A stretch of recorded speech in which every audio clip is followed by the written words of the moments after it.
Good morning, my dear friend. As the first rays of sunlight spill gently over the edge of the horizon, and the world holds its breath in the hush of a new day, I want to welcome you into this sacred moment. The early hours of morning carry something holy in their silence. While the world still sleeps, your soul has awakened, not just to the light filtering through your window, but to the quiet call of something deeper. You did not come here by accident. This moment, this breath, this stillness, it was written into your story before you even opened your eyes today. Perhaps you have been carrying something heavy. Maybe you have spent the night staring at the ceiling, your heart racing with questions that have no clear answers.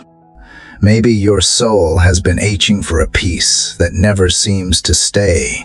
I want to tell you a story, not a grand one, not dramatic, but real, honest, and far too common. A woman once told me that after she lost everything, her job, her marriage, her sense of identity, she would sit in her car before going inside the house, gripping the steering wheel with tears streaming down her face. She did not know what to pray. She did not know what to believe.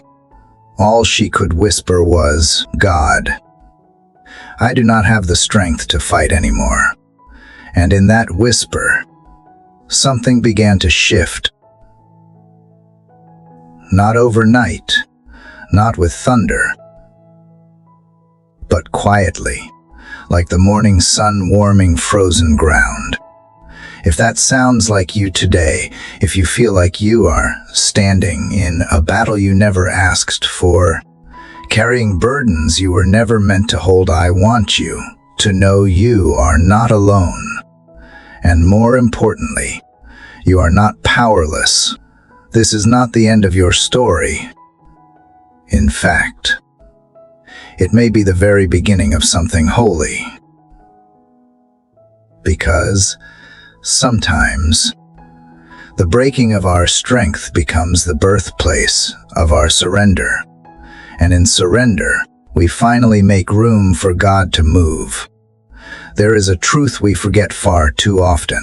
Not every fight is ours to win. Not every storm demands our effort. Some battles are meant to be handed over, not handled. When we try to fix everything ourselves, when we try to prove, to explain, to carry what only heaven can hold, we find ourselves exhausted, confused, and spiritually parched. But there is another way. There is a sacred path that does not require you to have it all together, only to come honestly, quietly, and with a heart willing to trust. You do not need perfect words. You do not need loud prayers. What you need is a heart that dares to open, even if it is trembling. You need a soul that will say, "God, if you are still with me, show me how to rest again." And He will, because the same God who parts seas and calms storms also sits beside the brokenhearted in their darkest hour. He is not waiting for your performance. He is waiting for your permission. In this journey we are about to walk together, I will not lead you with force, but with invitation. I will not ask you to be strong, only to be still. These words are not meant to impress you. They are meant to help you breathe. They are not written to explain all your pain, but to remind you that you are seen in it. Every tear you have cried, every sleepless night, every unspoken H is already known by the one who formed you. He has not turned away. In fact, He is closer now than ever before. Faith does not require you to understand everything. It simply asks that you trust the one who does.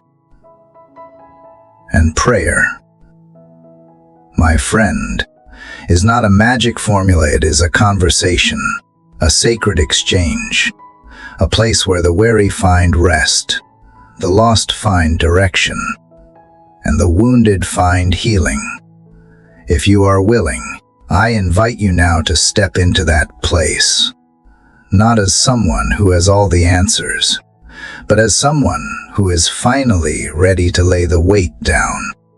Take a deep breath. Let the noise of yesterday fall away. This is not just a quiet morning, it is holy ground.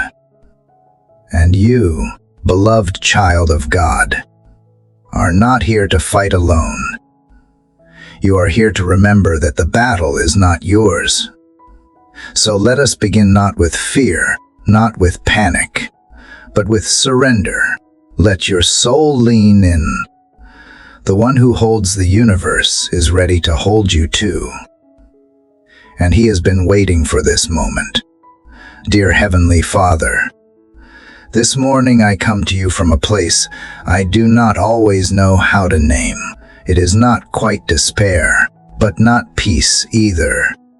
It is the quiet in between where pain does not scream anymore, but it lingers.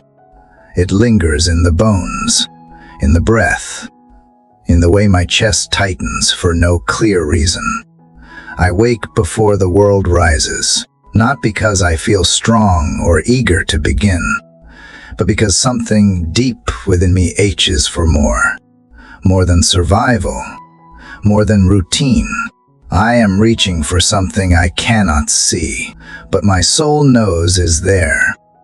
I do not come with perfect faith today.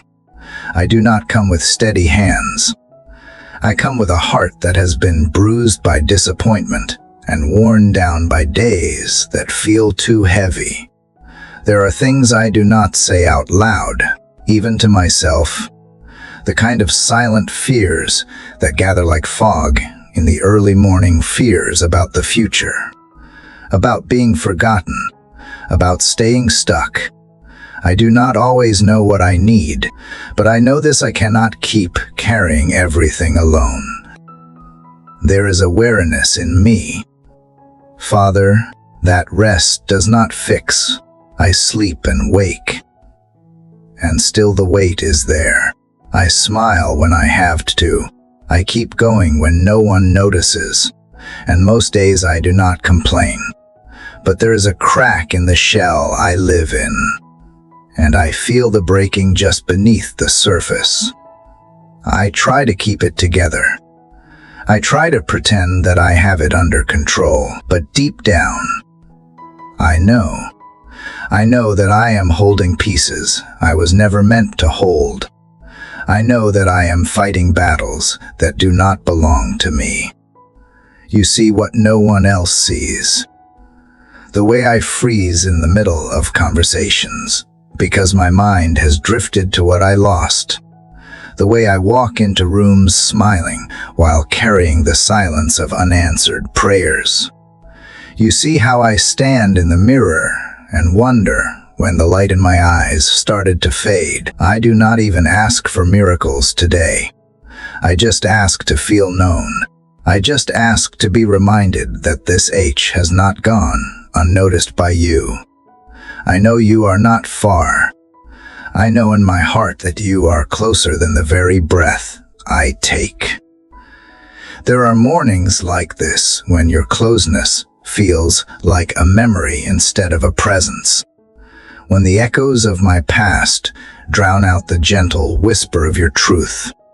When my heart wants to believe, but my wounds are louder than my worship. I bring you this version of me, the one who is tired of pretending, tired of striving, tired of trying to fix what only you can heal. I do not want to fight anymore, God, not like this. Not with clenched fists and a guarded heart, not with fear masquerading as strength. I do not want to keep spinning in circles, trying to find a place where I feel safe. I want to be still. I want to lay down the sword I have carried for far too long.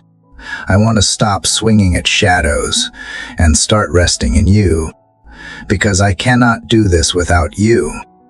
I was never meant to.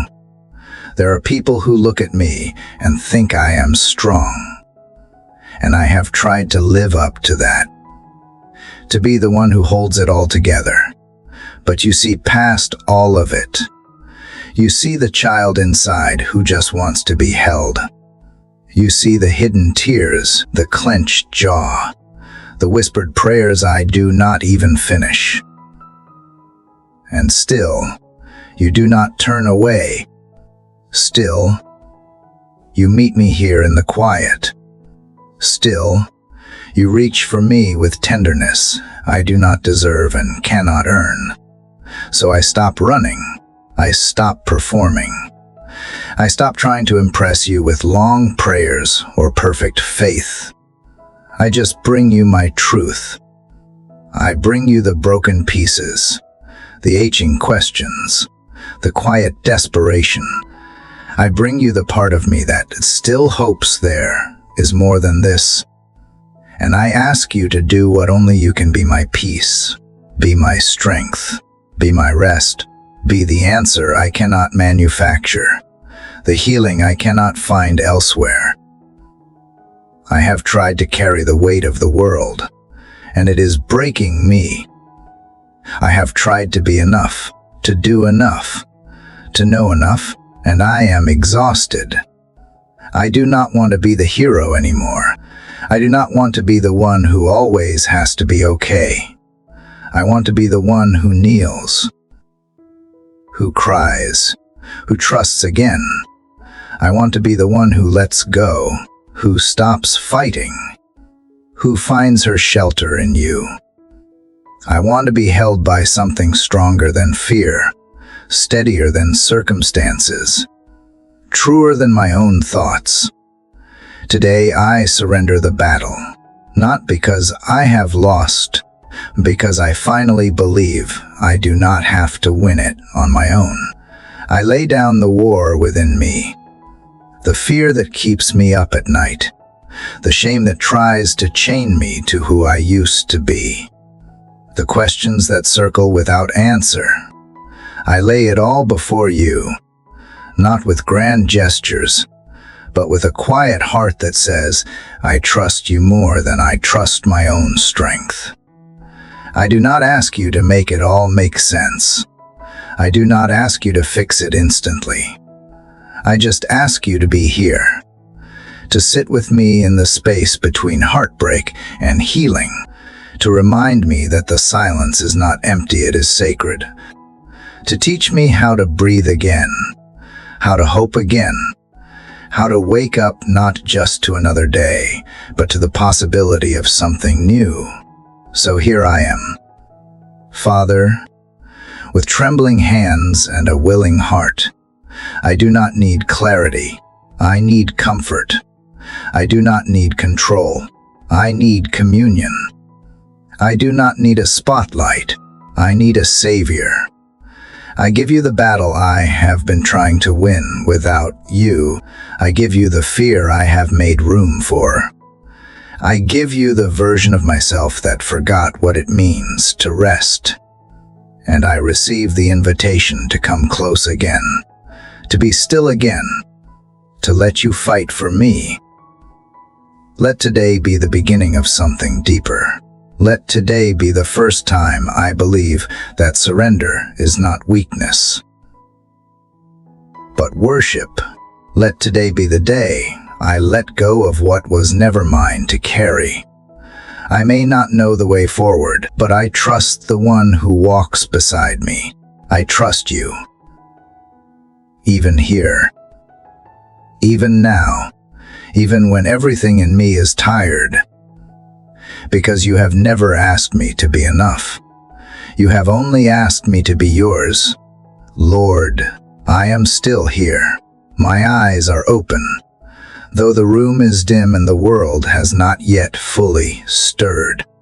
The quiet holds me like a fragile thread between yesterday's heaviness and today's fragile hope. And though I said I surrender, though I laid the weight before you, there is still a part of me that trembles. Not because I doubt you, but because learning to release is not a one-time moment. It is 1,000 tiny choices, one breath at a time, one whisper at a time. God, if I am honest, part of me still wants to hold the map, still wants to make sense of the road ahead.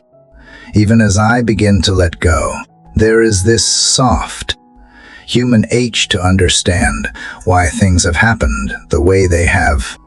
I whisper into the stillness, not expecting grand answers, but needing to speak anyway. Sometimes just saying it quiets the storm inside me. Sometimes a whisper is all I have, but I trust that even my whisper reaches you. I do not need fireworks, Lord.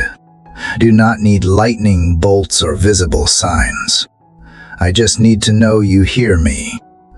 That when I sit in the dark with nothing but my scattered thoughts and tender hope, you are near.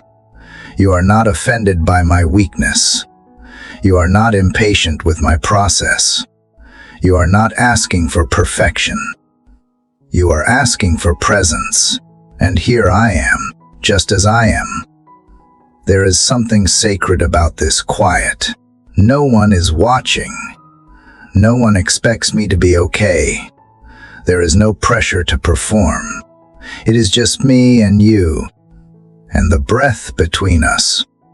I do not have to pretend. I do not have to find the right words. I only have to show up, and that is what I am learning. Father, that sometimes faith is not loud. Sometimes it is not bold or confident or unshakable. Sometimes it is small and soft and barely formed, but still real. I am learning that faith does not always shout. Sometimes it whispers in the dark. Sometimes it says, I am afraid, but I will stay. Sometimes it trembles and still chooses to trust. Sometimes it cannot see the path, but takes one step anyway. And I believe that matters to you. I believe you honor the ones who show up even when they feel unsure. I believe you meet the ones who do not run away just because they are tired. So I whisper to you now, God, not with eloquence, not with power, but with honesty. I whisper the things I cannot say out loud, the fears that feel silly in the daylight, but overwhelming in the night. The questions that have followed me like shadows. Will it always be this hard? Am I really loved without earning it? What if I fail again? What if I am never truly free? You hear them all, even before I say them. And still, you do not pull away. You sit with me in the unspoken places. You do not rush me through them. You do not force clarity. You do not shame me for being human. You simply stay. And that, Lord, is everything. That you would sit in silence with me and call it sacred.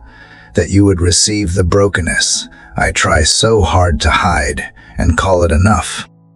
That you would listen to the faintest cry and still respond with kindness. You are not a distant God waiting for me to become stronger. You are the God who enters the night with me. You are the God who kneels beside my uncertainty and says, I am not leaving.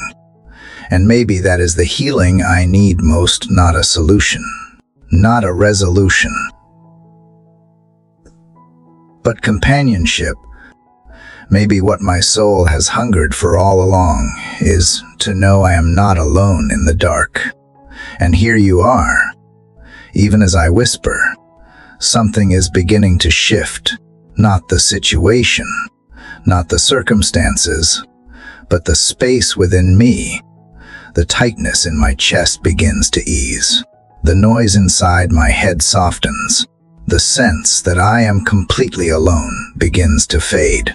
I still do not have all the answers, but I have this moment, this breath, this holy quiet where my heart meets yours. And I begin to believe again, not in a loud, triumphant way, but gently, steadily, like the glow before sunrise that promises warmth even when the sky is still cold. My heart begins to trust that perhaps you are doing something I cannot see, that perhaps my waiting is not wasted, that even here in this place between what was and what will be, you are present and active and good. God, teach me how to stay in this place without rushing through it. Teach me to see this quiet not as emptiness, but as invitation. An invitation to draw near, to listen closely, to speak honestly, to know you in a way I never could when life was loud and fast and full. Show me that this darkness is not punishment. It is pause. It is preparation. It is your way of softening the soil of my soul so something new can take root. I will not be ashamed of my whisper. I will not dismiss the smallness of my faith, because I am learning that you meet me even here, that you lean into every fragile syllable, that you hold the whispered prayers as tenderly as the bold declarations.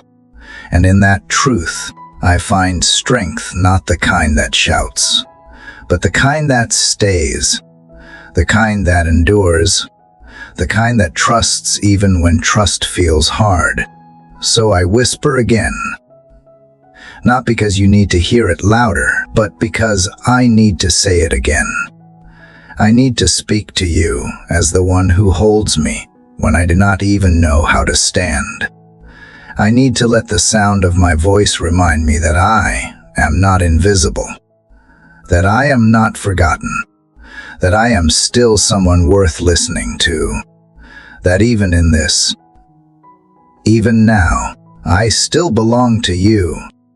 Let this whisper grow into something steady. Let it become a rhythm that carries me through the uncertainty. Let it rise not in noise, but in knowing, not in volume, but in intimacy. Let this quiet conversation stretch deeper than my fears and stronger than my doubt. Let it carry me closer to your heart and further from the voices that tell me I have to figure it all out alone. Because I do not. I never did. And even in this silence, I am learning that you are still speaking. Even in this darkness, I am discovering that you are light. And even in this fragile whisper, I am beginning to believe again.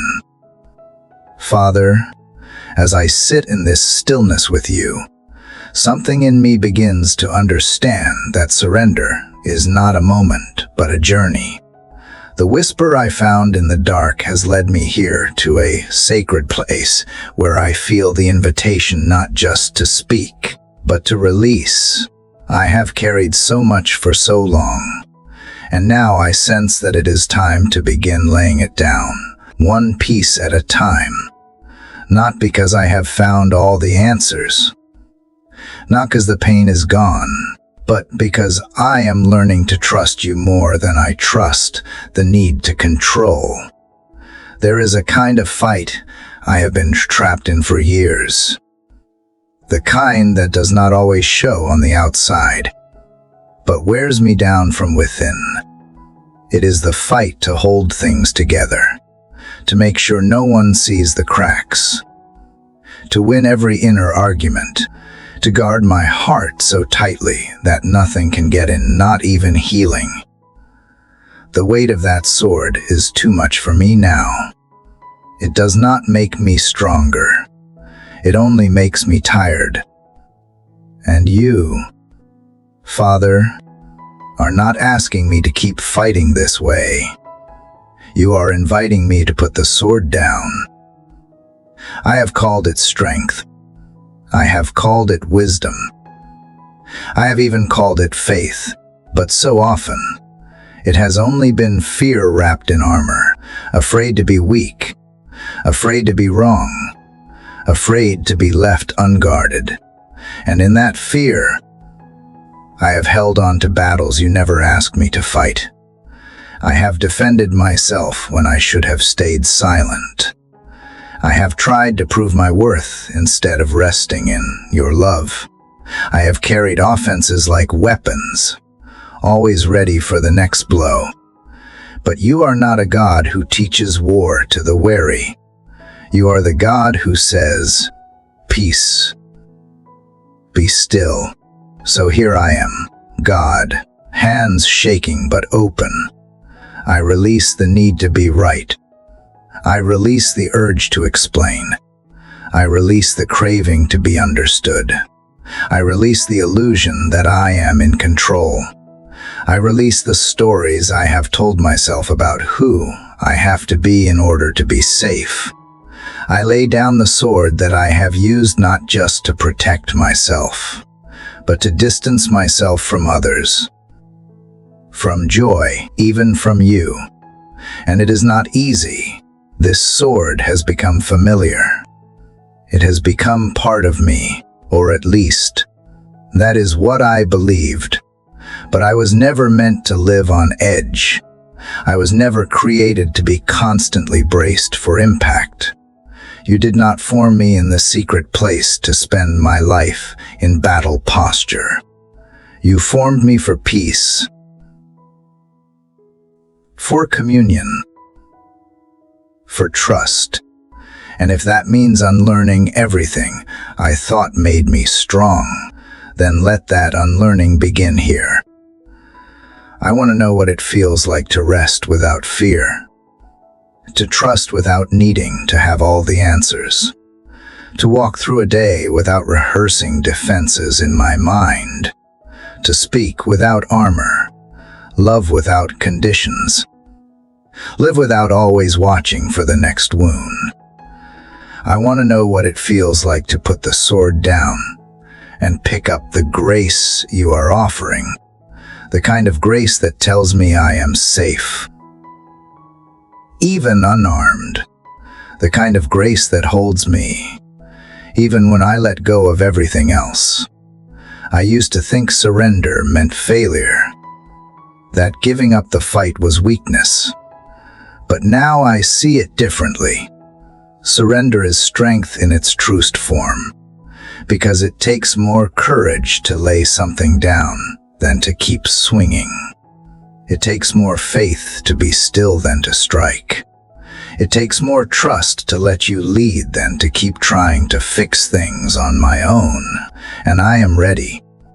Father, I am ready to stop fighting for what was never mine to conquer. You have never asked me to be a warrior. You have asked me to be a child, a beloved, seen, protected child. And children do not carry swords. Children do not strategize their survival. Children simply run into the arms of the one they trust. So here I come no longer with clenched fists, but with open palms. No longer with my armor on, but with my heart uncovered. No longer trying to look strong, but daring to be honest. I give you the sword I have carried in my thoughts, the sharp words I have rehearsed, the arguments I have planned, the internal debates I have waged over who I am and who I am not. I give you the sword I have carried in my relationships, the walls I have built, the distance I have kept, the need to protect my pride at the expense of connection. I give you the sword I have turned on myself, the harsh judgments, the constant measuring, the belief that I am never quite enough. I give it all to you, not to be cast away, but to be redeemed, to be transformed into something softer, something stronger, something healed. And in this laying down, I feel something else rising. Not weakness, not emptiness, but peace. A strange, deep, sacred kind of peace that does not need to explain itself. A peace that wraps around me like a blanket in the early morning chill. A peace that whispers, "You are safe now. You are home. You do not have to fight anymore." I still feel the tremble in my hands. I still feel the echo of old instincts. But I am learning that the echo fades when I stay in your presence. That the longer I linger here, the less I need the sword. That the longer I trust you, the more I believe that surrender is not the end of the battle. It is the beginning of the healing. The beginning of something gentler, truer, more whole. So I stay here. Father, I stay in this holy pause, in this sacred in-between where the sword is no longer in my grip and your grace is beginning to take its place. I do not rush this moment. I do not force clarity. I just let the laying down become a new way of breathing, a new rhythm, a new trust. Let my life be marked not by how hard I fought, but by how deeply I trusted. Let me be remembered not for what I carried, but for what I released. Let the space in my hands now empty be filled with the things only you can give: rest, joy, healing, and a peace that cannot be shaken. Because now I know, Father, that real strength is not found in the sword. It is found in the stillness. It is found in the letting go. It is found in you, God. Now that my hands are no longer gripping the sword, I begin to feel just how tightly I had been holding everything else. It is strange how lightness can feel unfamiliar, how freedom can feel almost frightening at first. As I try to step forward into surrender, I start to see more clearly the ways I have built my own cage, how I have mistaken control for safety and self-protection for peace. It is easier than I thought to get used to the rhythm of bracing, planning, managing every possible outcome. It becomes a way of life, a defense against disappointment. But you are opening my eyes, Lord. You are showing me that what I called safety was really a prison, and I have been living behind bars I forged myself. Father, I never meant for it to be this way. I never set out to live clenched-fisted, afraid of change, afraid of letting anyone too close. But somewhere along the way, control became my comfort, predictability became my protector. If I could just anticipate what might go wrong, maybe I could avoid being hurt again.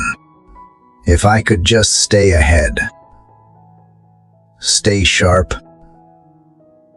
stay guarded, maybe I would never feel that kind of pain again.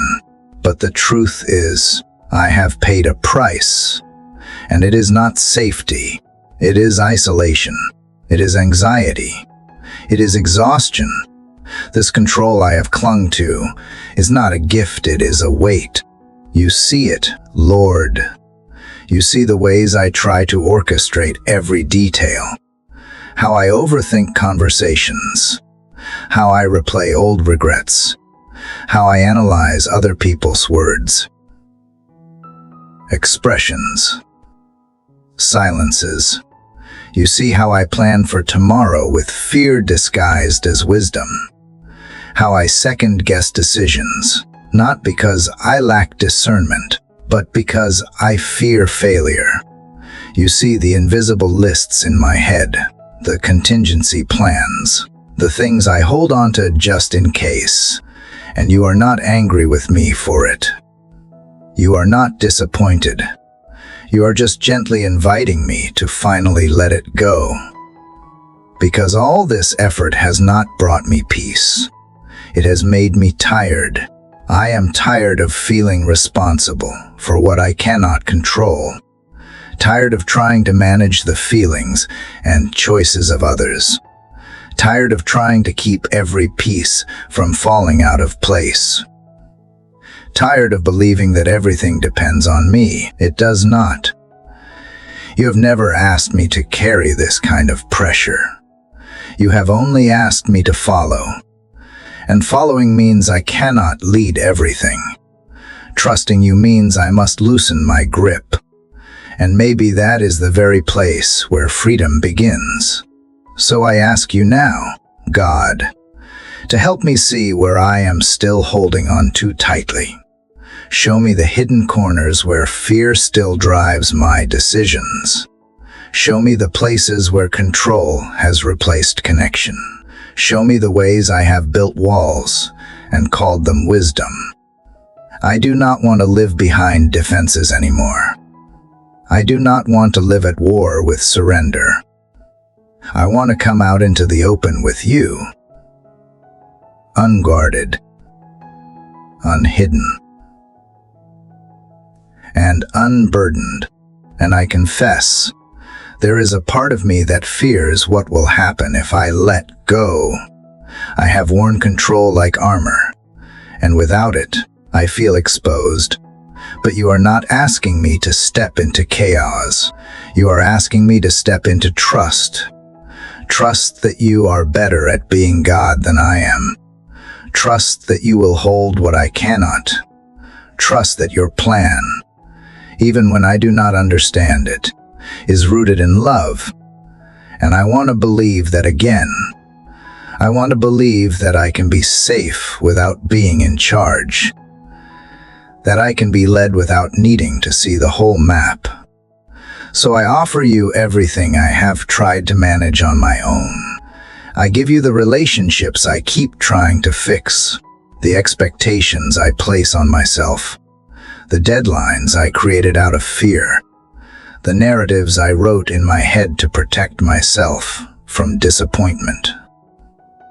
I give you the need to know, to predict, to prepare for every outcome. I give you the fear of uncertainty, of not being ready, of not being enough. I give you my illusion of control, and I take in return your peace. Help me, Father, to breathe in this new rhythm, one where I no longer wake up bracing for impact, one where I move through the day not with tension, but with tenderness, one where I make room for joy,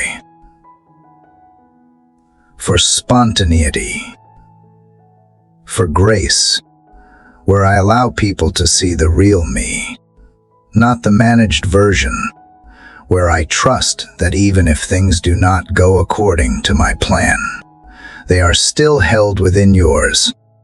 I want to live with open hands, not clenched fists. I want to walk lightly, not with the weight of the world on my shoulders. I want to be present in my life, not lost in what-ifs. I want to be guided by love, not driven by fear. So I release control. Not once, but over and over again. Every time my heart starts racing, I will return to this place of surrender. Every time anxiety grips me, I will remember that I have already given you the reins. Every time I feel the urge to fix, to protect, to force, I will choose to trust instead. And I know it will not always be easy. There will be days when I want to take it all back. Days when fear shouts louder than faith. But even then, I will not shame myself for the struggle.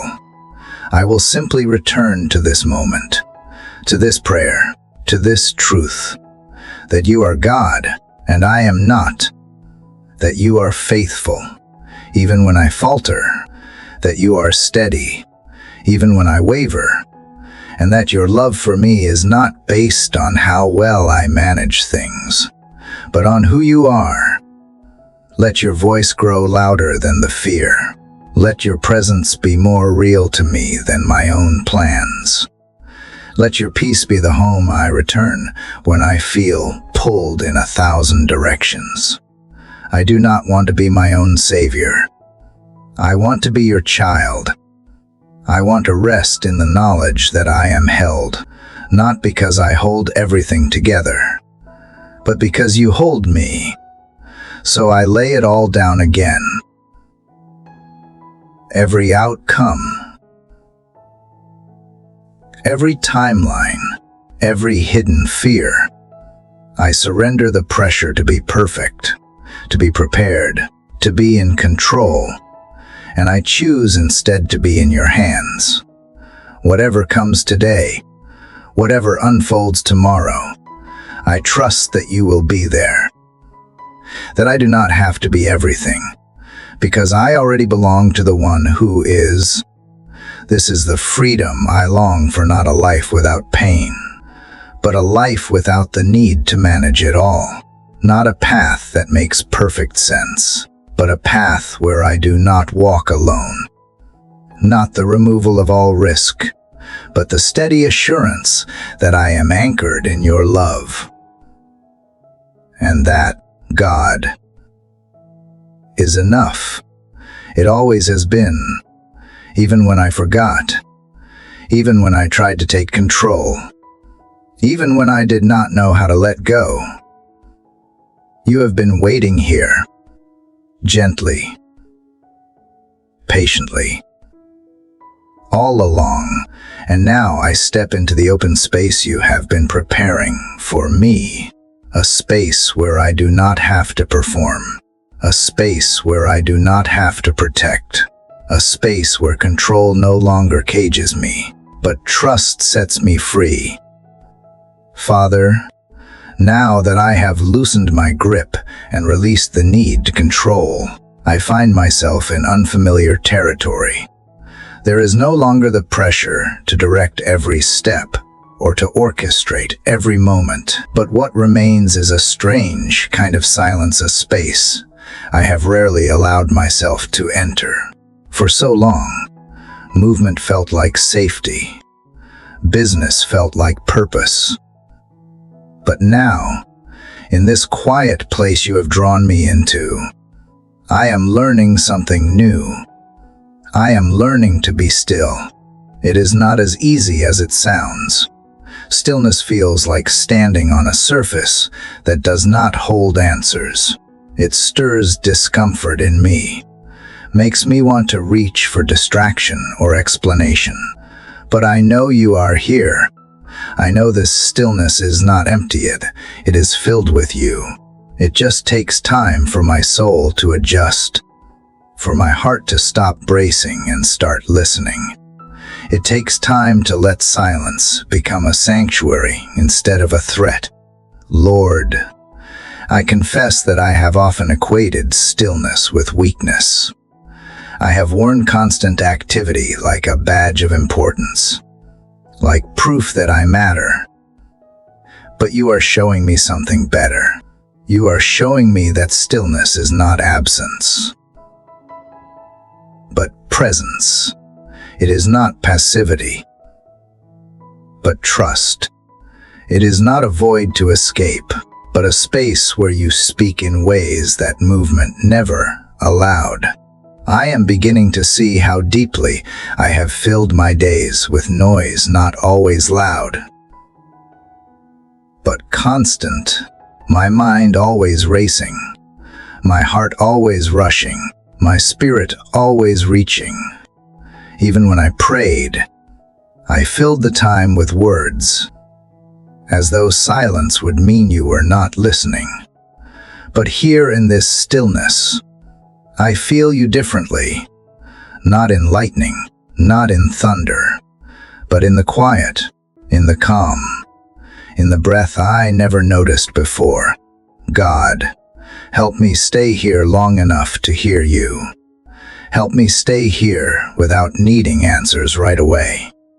Help me resist the urge to rush back into the comfort of distraction.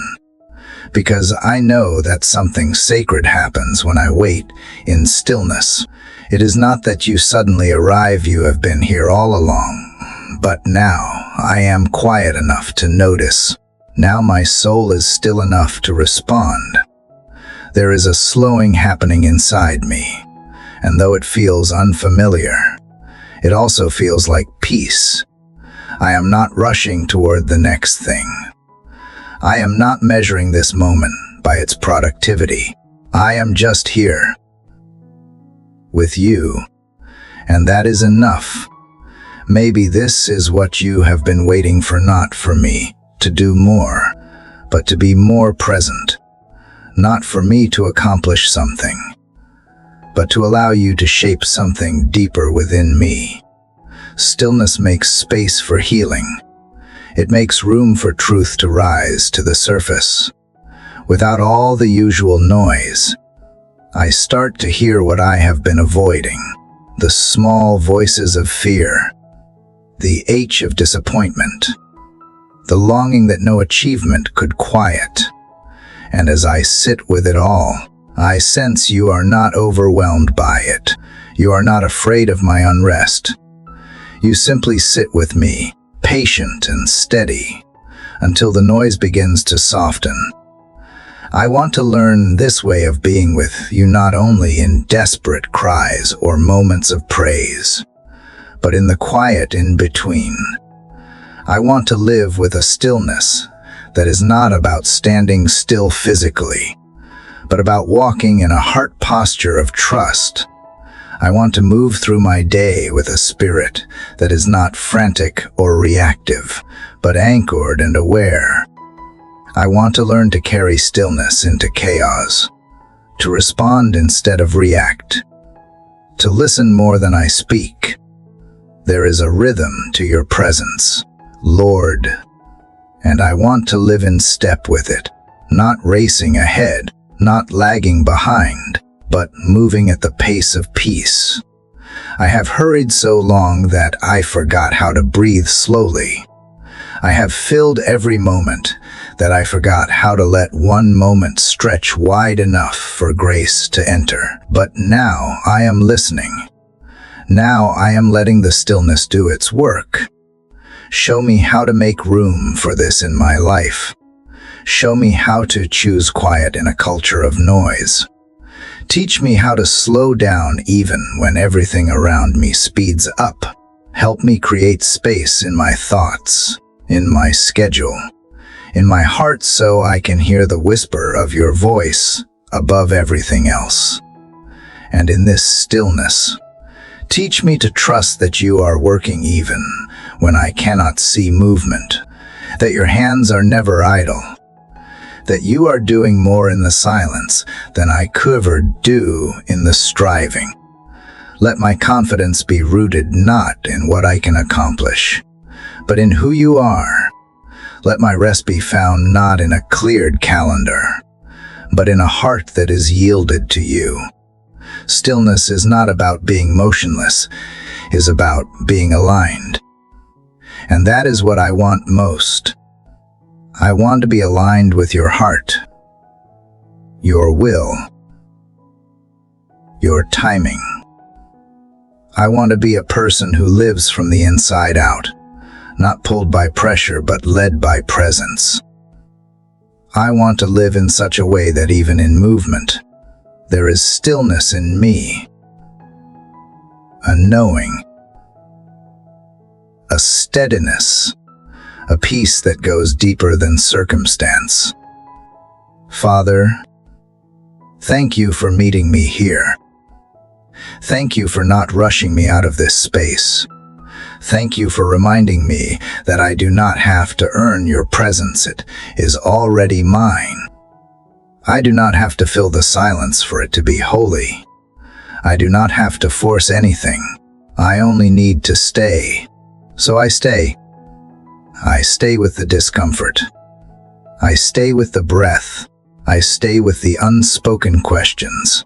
I stay because I believe something is happening beneath the surface. I believe you are forming something in the quiet that noise could never produce. I believe that stillness is not the absence of movement, but the beginning of transformation. Let the stillness continue its work in me. Let it soften the places I have hardened. Let it uncover what has been buried. Let it deepen what has been shallow. Let it steady what has been shaken. And as I remain here, in this sacred quiet, let me find again the beauty of simply being with you, with no agenda, no striving, no script.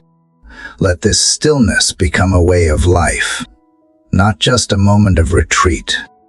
Let it follow me into every room I enter, into every conversation I have, into every decision I make. Let it be the foundation beneath my words, the rhythm beneath my steps, the calm within my storms.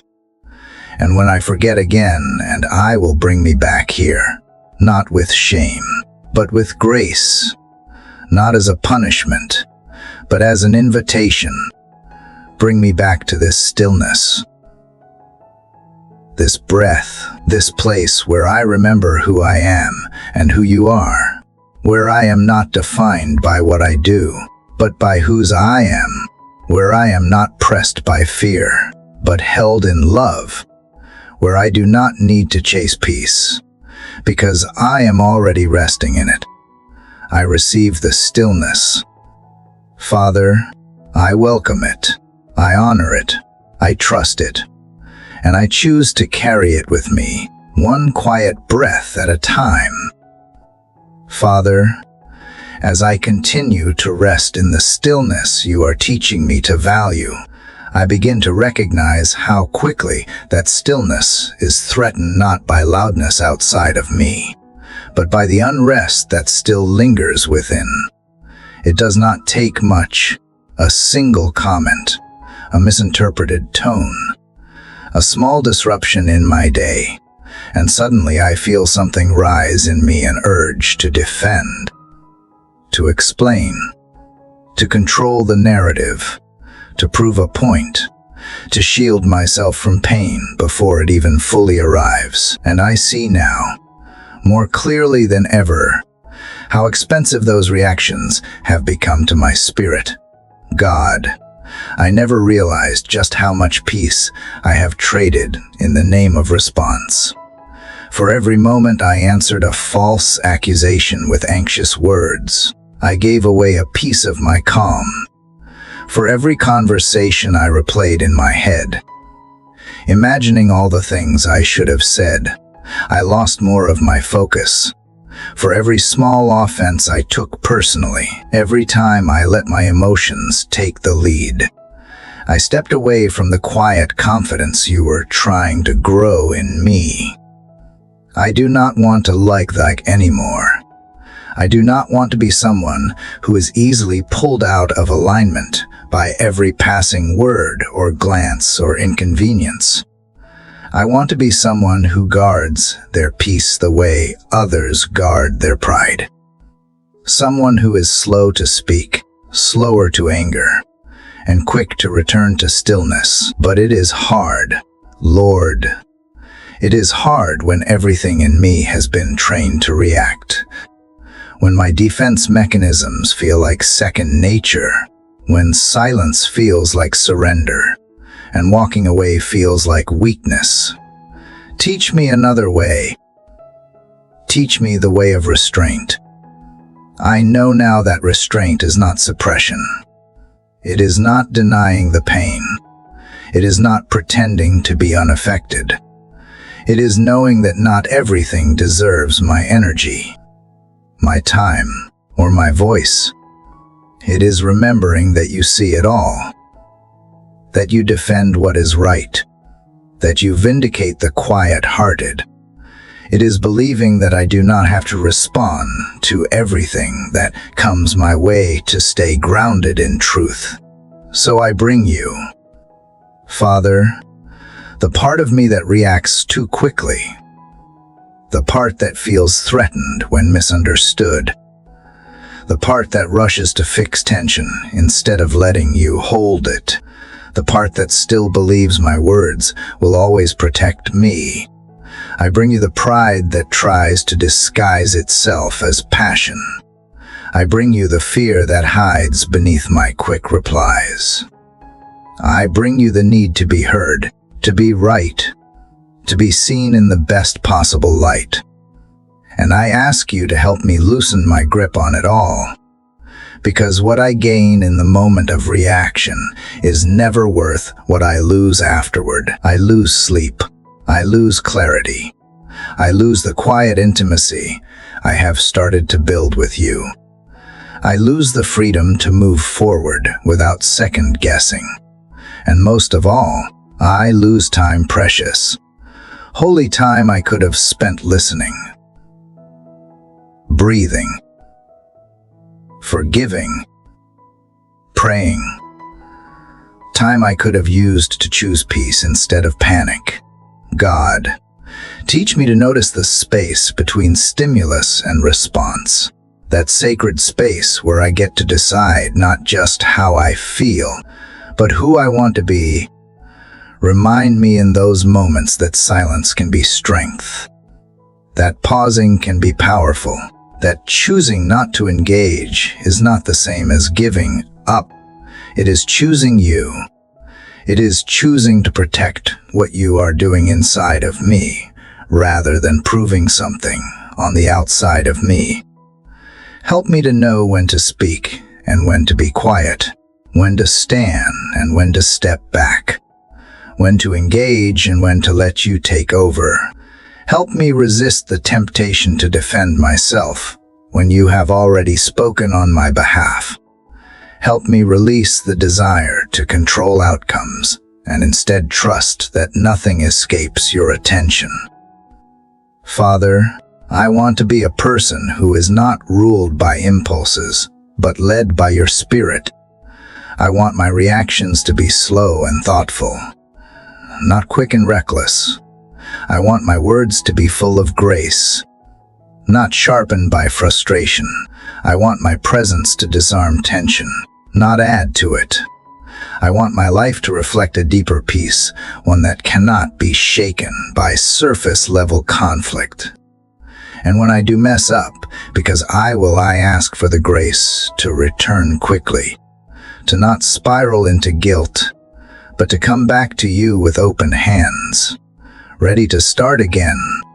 I ask for the humility to admit when my reaction was wrong, to repair what needs to be repaired, to apologize when necessary, to learn and grow instead of repeating the same cycles. There is a kind of strength I am beginning to long for, and it is not the kind that wins arguments or commands attention.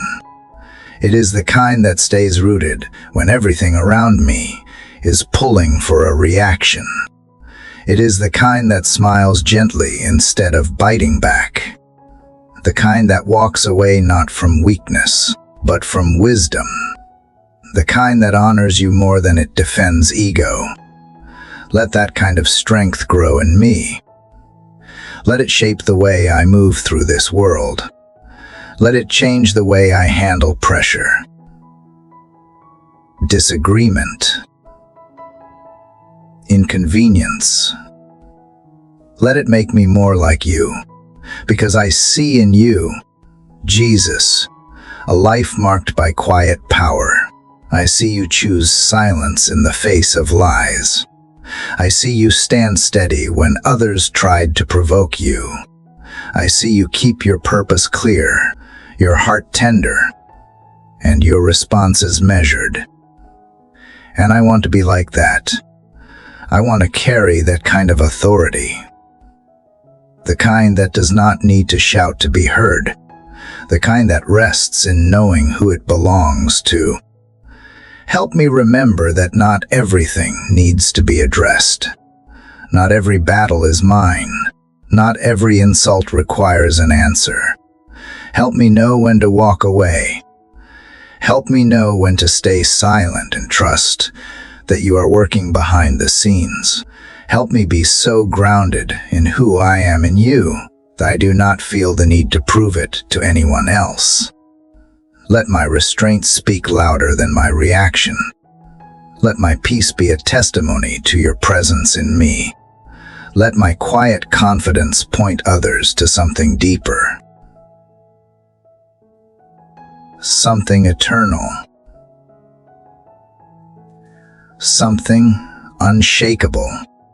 And let the cost of reaction remind me always of the value of peace, of how much more I gain when I choose stillness over retaliation, when I choose to preserve my spirit instead of defending my pride. I want to live lighter. I want to walk freer. I want to keep building what you have started in me without being deterred by every distraction that tries to pull me off course. I want to be someone who creates space for grace in every conversation, every moment,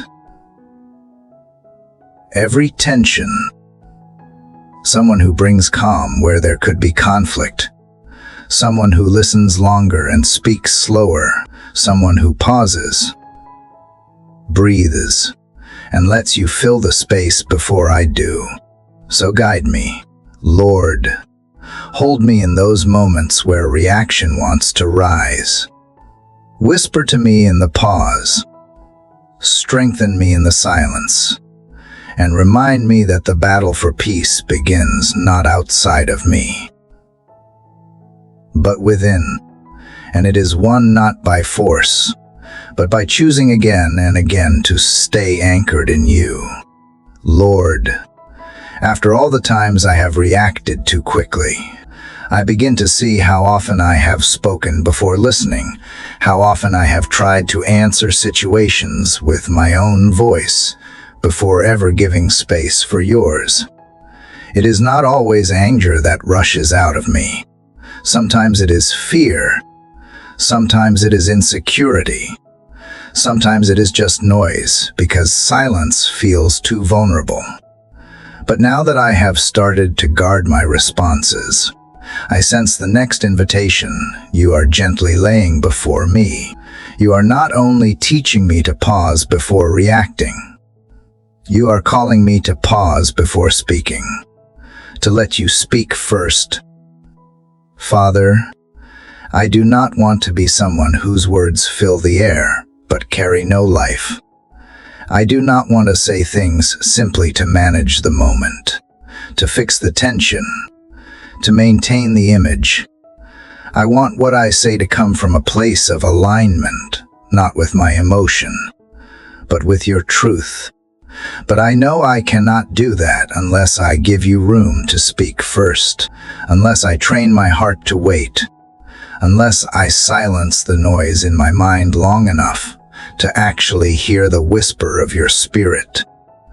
I think about how many conversations I have entered with rehearsed lines and internal defenses, completely unaware of what you might have wanted me to say or not say at all. I think of how many decisions I have made in the heat of emotion or under pressure, never once stopping to ask, God, what do you think? And yet you never forced your voice through my hurry. You simply waited, patient, steady, ready to speak if only I would let you in. So I come to you today, Father, with an open heart and quiet mouth, not because I have nothing to say, but because I want to hear what you want to say first. I want to live with a heart that leans in before it leaps, a spirit that listens deeply, a mind that slows down enough to discern, because your voice brings clarity, and I am tired of confusion. Your voice brings peace, and I am weary from striving. Your voice brings wisdom, and I am done relying on my own understanding. Help me build a rhythm in my days where silence is not just tolerated but treasured, where listening is not a lost art but a holy habit. Help me build in margin, not just in my schedule but in my soul, so that when something stirs, when the question comes, when the conflict rises, when the pressure builds, I have already cultivated space for your word to come first. Not the voice of fear, not the voice of past wounds, not the voice of insecurity, but yours, steady and sure. God, remind me that I do not have to fill every gap in conversation. I do not have to offer immediate answers. I do not have to rush to explain or persuade or defend. Sometimes the most faithful thing I can do is to hold space for you, for truth, for grace to rise before words are spoken. I want to be a person who carries your presence into conversations, not just my own opinions. So often I have mistaken quickness for strength, but I see now that real strength is found in slowness, in waiting for your guidance, even when the moment feels urgent.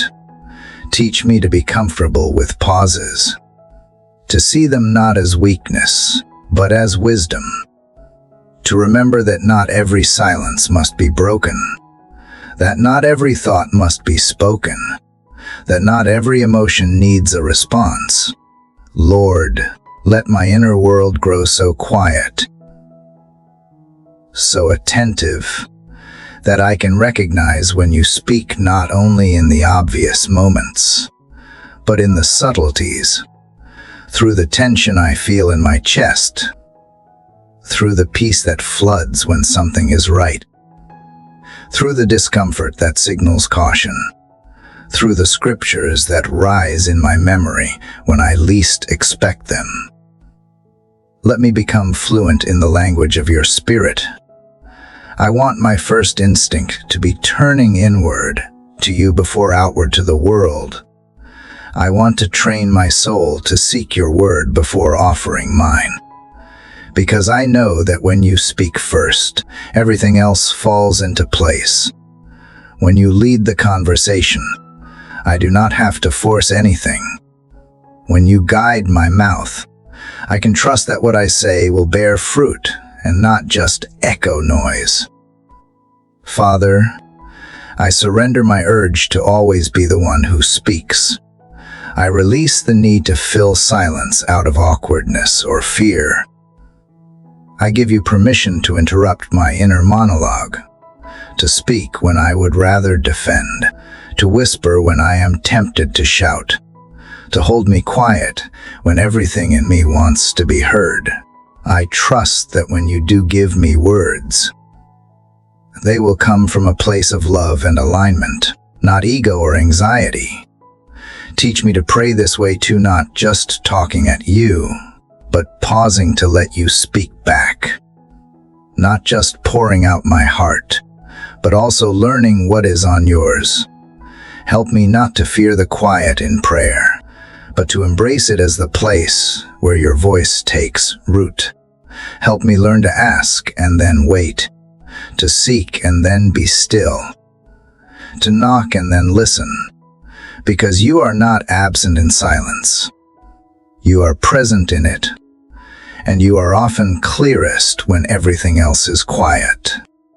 Let me become so familiar with your voice that I can recognize it anywhere, in the middle of a conversation, in the chaos of a crowded room, in the tender moment of someone's pain. Let me know your voice above the voice of doubt, the voice of criticism, the voice of distraction.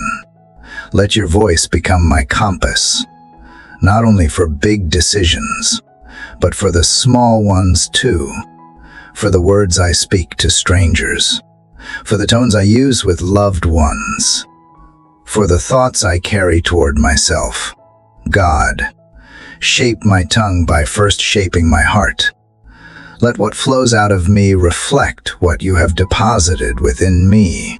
And let me remember always that I do not have to speak first to be heard.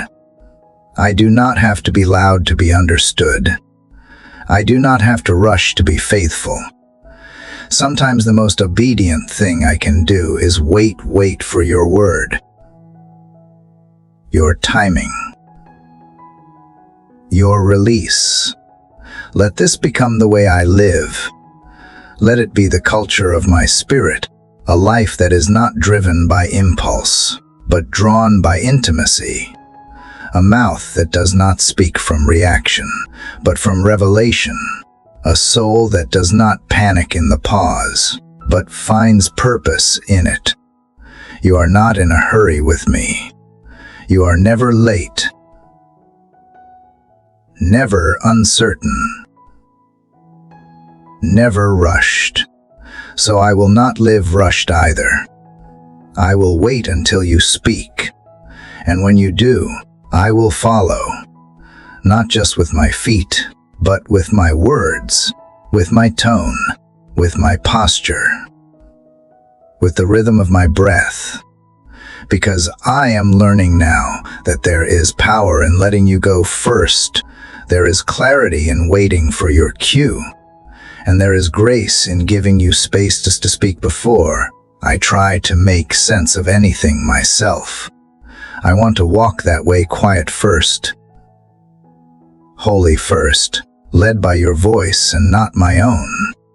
Even when the moment feels urgent, even when silence feels heavy, I will wait, and I will trust that when you speak, it will be exactly what is needed. Exactly when it is time. Father, as I continue learning to wait on your voice before offering my own, I begin to notice something deeper rising to the surface, something I have avoided naming, but can feel nonetheless. It is the H of not being understood, of being misjudged, misread, or wrongly labeled, of saying things gently, only to be met with silence or distortion, of walking away from conversations knowing I could have said more, but chose restraint. And now, in the quiet space we have carved together, I bring you this hidden part of my heart, the longing to be seen rightly, the hunger to be understood. God, I know that you see me perfectly. I know that you know every motive behind my choices, every layer beneath my words, every silent sacrifice that no one else could have recognized. And still, there are moments where it hurts not to be seen clearly by others, when I speak truth with a soft heart, but it is taken as weakness, when I say nothing and it is mistaken for guilt, when I show up quietly and someone calls it distance. These things linger longer than I want to admit. They echo in my chest like unresolved chords. But you, Lord, are gently teaching me that the need to be understood can become a prison if I am not careful, that the desire to explain myself, to correct every misconception, to make sure others see me the way I see myself, it can steal the peace I have worked so hard to protect. It can undo the stillness you have built in me. It can tempt me to let ego lead where trust should. So here, in this sacred quiet, I surrender that need. I surrender the conversations I replay in my head, the moments I wish I had spoken up, the words I drafted and never sent. I surrender the sleepless nights spent wondering what someone thinks of me.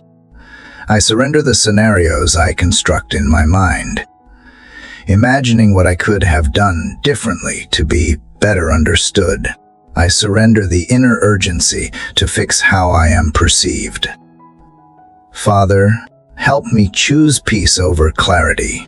Help me choose trust over explanation. Help me live in such a way that I do not need others to understand my heart in order to keep it soft. Let me be willing to be misunderstood without letting it harden me. Let me walk through misjudgment without making it my identity. Let me remember that you are not asking me to be understood. You are asking me to be faithful. Because sometimes the holiest thing I can do is say nothing at all. Sometimes the greatest strength is letting you defend me instead of defending myself. And sometimes the deepest surrender is releasing the desire to be seen in the best light and trusting that being seen by you is enough. There is such freedom in knowing that I do not have to explain every choice, that I do not have to convince anyone of my motives, that I do not have to fight for my own name. You did not call me to win approval. You called me to walk in truth. And truth, Lord, often goes unnoticed. It is quiet. It is humble. It stands not for applause, but for alignment with you. So teach me to stay rooted even when I feel unseen. Teach me to keep doing what is right, even when it is misinterpreted. Teach me to hold my posture when I feel the pull to justify. Teach me to stay near to you when I feel pulled away by the voices of assumption or accusation. I do not want to live a reactionary life. I want to live a responsive life, responsive to your spirit, not to people's opinions.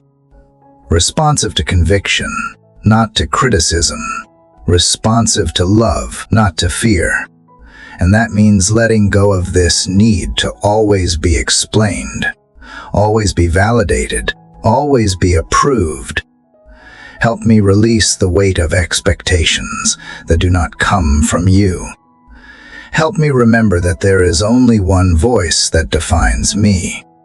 Help me walk freely through rooms where I am misunderstood without shrinking to fit someone else's version of me. Let your affirmation be louder than their assumptions. Let your truth be stronger than their opinions. Let your love be enough. And when it hurts, because sometimes it does comfort me, remind me that even Jesus, perfect in every way, was misunderstood, rejected, misquoted, and misjudged. He did not defend himself at every turn. He did not chase validation. He trusted the Father's view above the crowd's verdict. And if he could surrender the right to be understood for the sake of the greater purpose, then so can I. Give me courage to walk in that kind of surrender. Give me peace when my silence is mistaken. Give me strength when my gentleness is seen as weakness. Give me patience when clarity does not come. Give me humility when I want to prove a point. Give me vision to see past this moment and remember that I am living for something eternal, not something explainable. Let me love people even when they misunderstand me. Let me stay soft when I want to grow defensive. Let me keep my joy when their words sting. Let me protect my heart from bitterness, my mouth from retaliation, and my mind from spinning stories that keep me stuck. And when I forget, when I get pulled back into the need to explain, remind me that I am already fully known.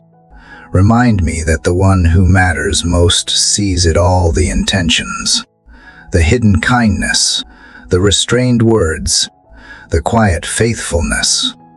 Remind me that heaven keeps better records than earth ever could, and that your reward is never based on how well I am understood, but how well I obeyed.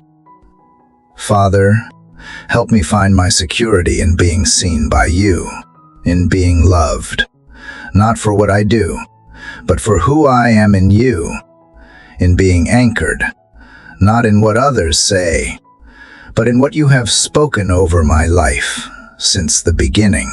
Let that be enough. Let it settle the H. Let it fill the space where misunderstanding used to dwell. Let me live with such inner peace that I no longer chase clarity with people. Let me become so secure in your love that I can bless even those who misread me. Let me rest so deeply in you that I can endure being unseen without becoming undone. This is not easy, Lord, but I believe it is holy. And I believe you are helping me release this burden, one unspoken explanation at a time, one surrendered opinion at a time, one quiet decision to be still, to stay soft, to trust you completely, because I would rather be misunderstood in obedience than fully understood in disobedience.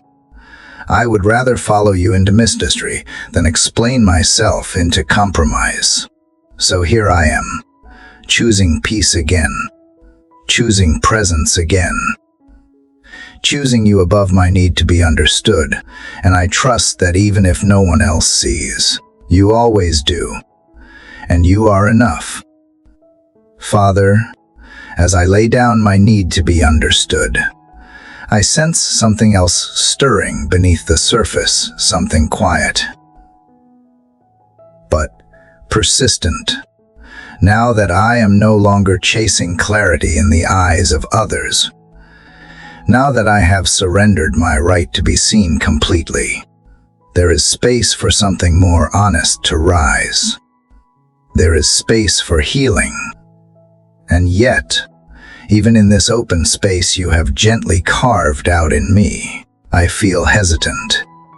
I feel the tension between wanting to be whole and fearing what the process might require. But I know you, God. I know your voice.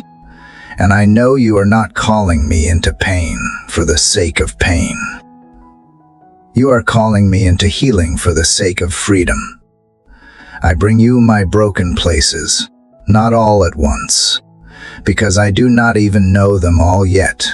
Some are buried deep beneath years of silence. Some are wrapped in smiles and competence and the illusion that I have already moved on. Some are so old they have become part of how I see the world. Wounds I have mistaken for personality, fear I have baptized as wisdom. But here in your presence, I feel safe enough to stop hiding. I feel safe enough to ask, quietly but honestly, for healing. Lord, I need permission, not from you, because I know you have been ready to restore me long before I even thought to ask. I need permission from myself to stop minimizing what hurt, to stop dismissing what damaged me, to stop pretending I am fine just because I have learned to function. I have carried so many disappointments like they were lessons. I have hardened in places where you long to make me soft again. I have adapted to pain instead of bringing it to you. And now, as I sit in this stillness, I feel you saying, it is time. It is time to stop surviving and start healing. Help me, Father, to name what I have been too afraid to feel. Help me to sit with the sorrow long enough to understand it, but not long enough to become it. Help me to stop apologizing for the ways I have been hurt, not to hold on to bitterness, but to honor the truth of what I have walked through, because only truth can be healed. Only what I bring into the light can be restored. I want to trust you here, in this place of tenderness. I want to let you into the rooms I have kept locked, the memories I have avoided, the voices I have tried to forget, the habits I have used to cover up the H. I want to let you speak into the moments that shaped me, not with condemnation, but with compassion. I want to believe that you are not rushing me through this, that you are willing to walk slowly through every room of my story, if that is what healing requires. God, I invite you into the wounds I have ignored, into the losses I never fully grieved, into the shame I have carried quietly, into the anger I have pushed down because I did not know what to do with it, into the stories I have told myself to make sense of the hurt. Come gently, but come fully. Touch the places I have kept guarded, the ones I thought were too small to matter or too deep to change. And remind me that nothing is too hidden for your light, too broken for your touch, too complicated for your love. There is no shortcut here, no quick fix, but there is grace. There is always grace. Grace for the tears that come without warning. Grace for the questions I do not have answers for. Grace for the moments when I want to shut down again. Grace for the parts of me that still resist trust. You are not asking me to be ready. You are asking me to be willing. And so I come, not fully ready, but fully yours. Let this be the beginning, Lord. The beginning of a slow but steady restoration. The beginning of a new honesty with myself and with you. The beginning of feeling again, not just the pain, but the joy, the hope, the wonder. I have numbed so much in the name of coping. I have shut down parts of my heart, keep other parts from breaking. But you are the God who makes all things new, and I believe you can make me new again. Heal me, not just in the places others can see, but in the places only you know. Heal the patterns in my thinking that keep me stuck. Heal the beliefs I have internalized that contradict your truth. Heal the fatigue in my soul from carrying what was never mine to carry. Heal the parts of me that settled for less because they were too tired to keep hoping. Heal the quiet cynicism that tells me things will never change. Heal the fear that healing itself will hurt too much. You are gentle, Lord, and that is why I trust you. You do not force. You do not shame. You do not expose for the sake of pain. You reveal so that you can restore. You bring things to the surface, only so they can be surrendered. You lift the veil not to accuse, but to embrace. I am not afraid of what you will find inside of me, because I know you already see it all, and you still call me beloved. So I give you the pieces, every one. The ones I have tried to fix, the ones I have tried to hide, the ones I thought disqualified me from joy. I give you the part of me that still flinches at kindness, the part that questions every compliment, doubts every good thing, expects loss before it ever dares to trust love. I give you the part of me that wants to control healing, because it is afraid of being disappointed again. Teach me to be patient with this process. Teach me to celebrate the small signs of growth. Teach me to rest even when I do not feel progress. Teach me to trust that just showing up here, just praying this way, just staying open is already a victory. You are not grading me. You are guiding me. And you will finish what you have started. Let healing become the new soundtrack of my soul, not loud and flashy, but steady and deep. Let it change how I speak to myself. Let it soften how I see others. Let it reshape how I experience the world.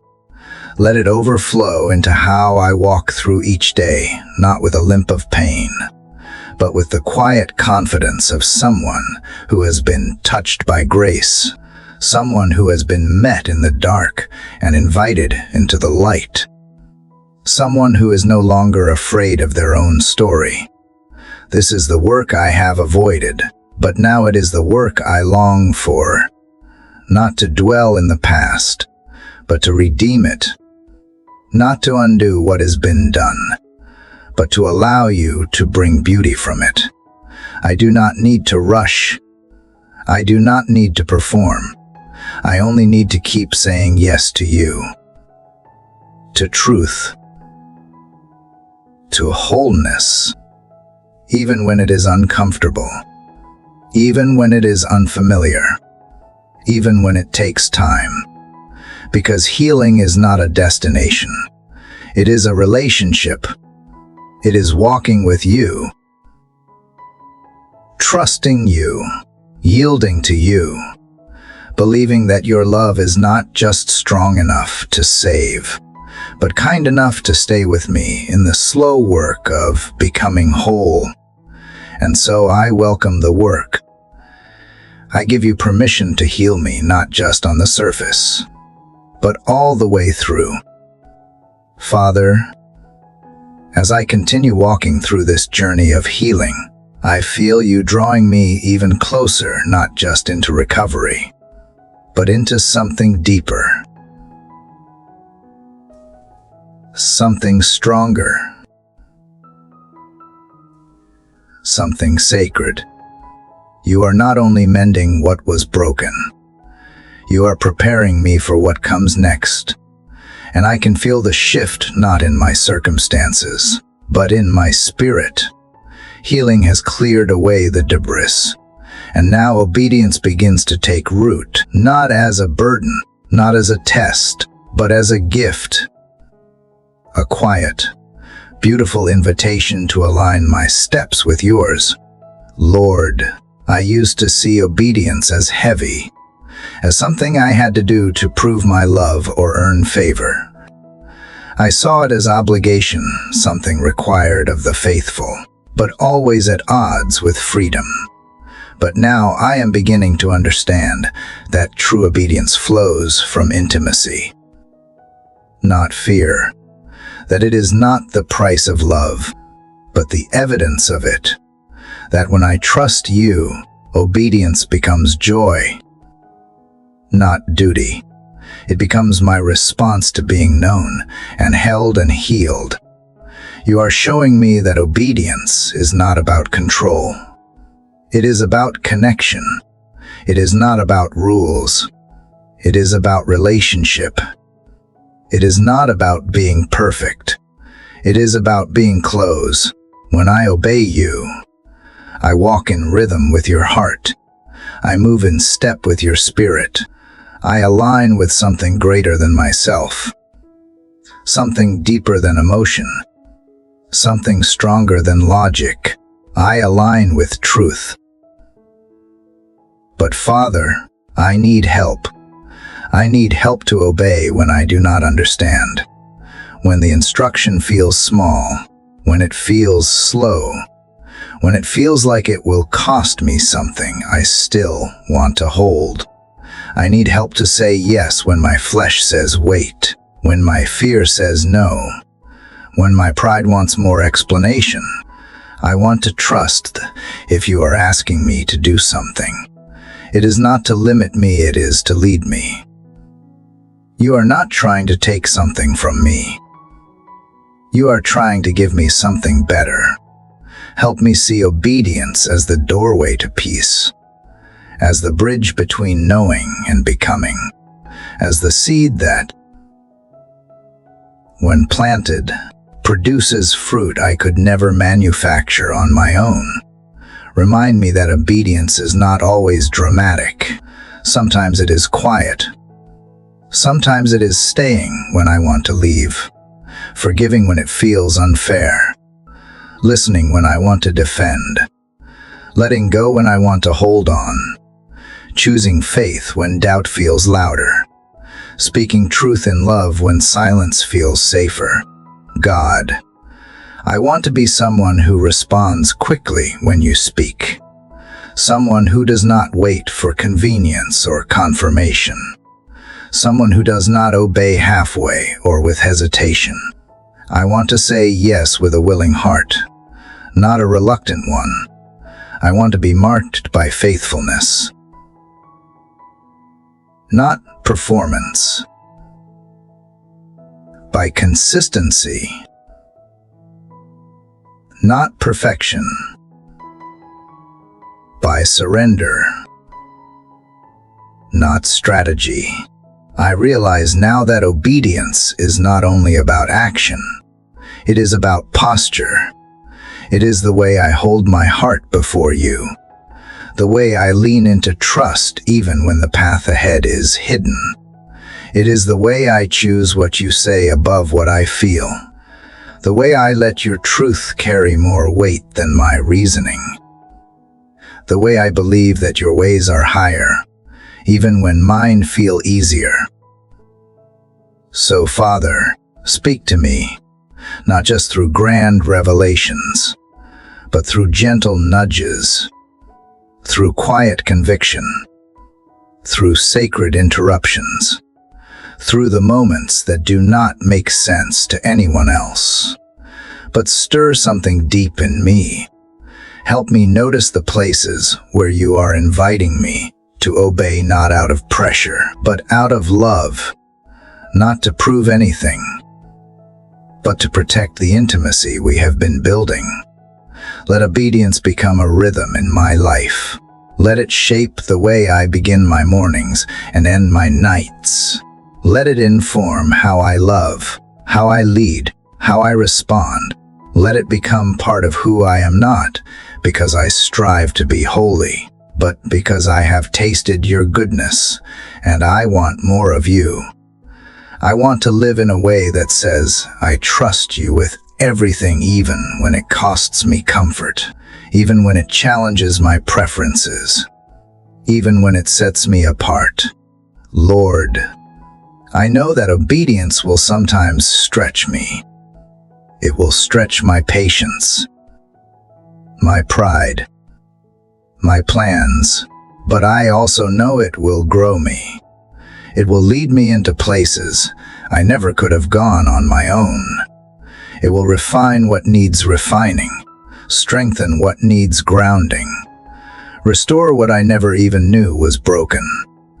It will protect me from detours I did not see coming, and it will prepare me for promises I am not yet ready to carry.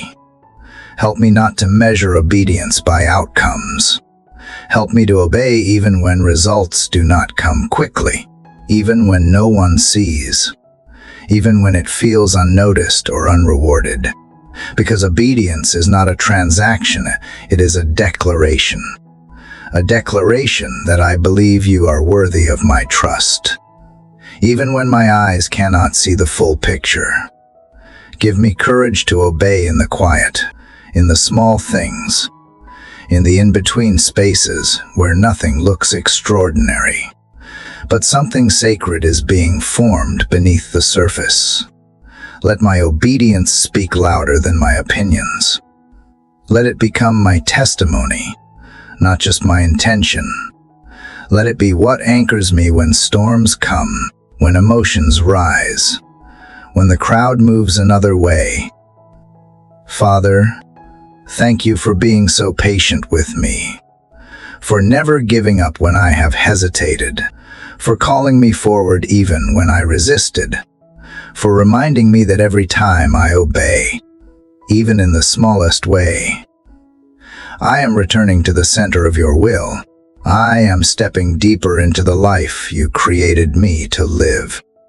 Let obedience not be something I perform, but something I carry, something that grows from a heart softened by your love, something that becomes my joy, not my obligation. Let it be a gift I give back to you, not to earn anything, but simply because you are worthy of it, because you have been so faithful, because you have never led me anywhere that did not shape me, deepen me, or bring me closer to who I truly am. This is the life I want, Lord, a life of quiet obedience, lived close to your heart, a life that listens quickly and moves humbly, a life that values the unseen over the celebrated, a life that finds beauty in saying yes, not just when it is easy, but especially when it is not, a life that bears fruit not because I tried harder, but because I remained connected to you. So lead me. Father, speak, and I will follow. Even when the way is narrow, even when the step is small, even when I am afraid, I will trust that obedience is never wasted. I will believe that every yes has purpose, that every act of trust builds something eternal, that every quiet surrender is seen by you and used by you, that every step in your direction is a step toward freedom, toward fullness, toward life. Lord, as you draw me deeper into a life of quiet obedience, I feel you asking for something even harder than action. You are asking me to be still, not inactive, but still, not silent in fear, but settled in trust. You are asking me to stop striving, to stop proving, to stop rushing ahead, and instead to stay right here, in this moment with you. And it is here, in the stillness, that I begin to hear more clearly, feel more deeply, and surrender more completely. Father, stillness does not come naturally to me. My heart often wants to fix, to solve, to push forward, to fill the silence with answers or plans. But you are showing me that sometimes the most powerful thing I can do is pause, to sit without urgency, to breathe without fear, to wait without anxiety. You remind me that stillness is not weakness, it is strength clothed in humility. It is courage dressed in quiet. It is faith refusing to be hurried by circumstances. I realize now that in the stillness, you are not absent. You are more present than ever. You are not withholding direction. You are deepening my roots. You are not ignoring my questions. You are preparing my heart for answers I am not yet ready to carry. In the stillness, you are healing places I forgot were wounded. You are untangling lies I did not know I believed. You are softening resistance I did not realize I had built up over time. Lord, teach me how to be still in your presence. Teach me how to trust that nothing is wasted in the waiting, that transformation is taking place, even when I do not see it, that you are working, even in the silence, that my worth is not tied to what I do, but to who I am in you. Let stillness strip away the noise I have grown used to. Let it reveal the layers I have covered with performance. Let it clear the path for peace to enter in. I confess that part of me is afraid of what I will face in stillness, afraid of the emotions I have buried, the fears I have ignored, the doubts I have pushed aside. But you are not afraid of any of it. You already know what is beneath the surface, and still you invite me to come, just as I am, and rest in you. You are not asking me to clean myself up first. You are not asking me to be fearless. You are simply asking me to trust you enough to stop running and be still. God, in a world that rewards speed, stillness feels radical. But it is in that radical pause that I find clarity. In the hush, I remember who I am.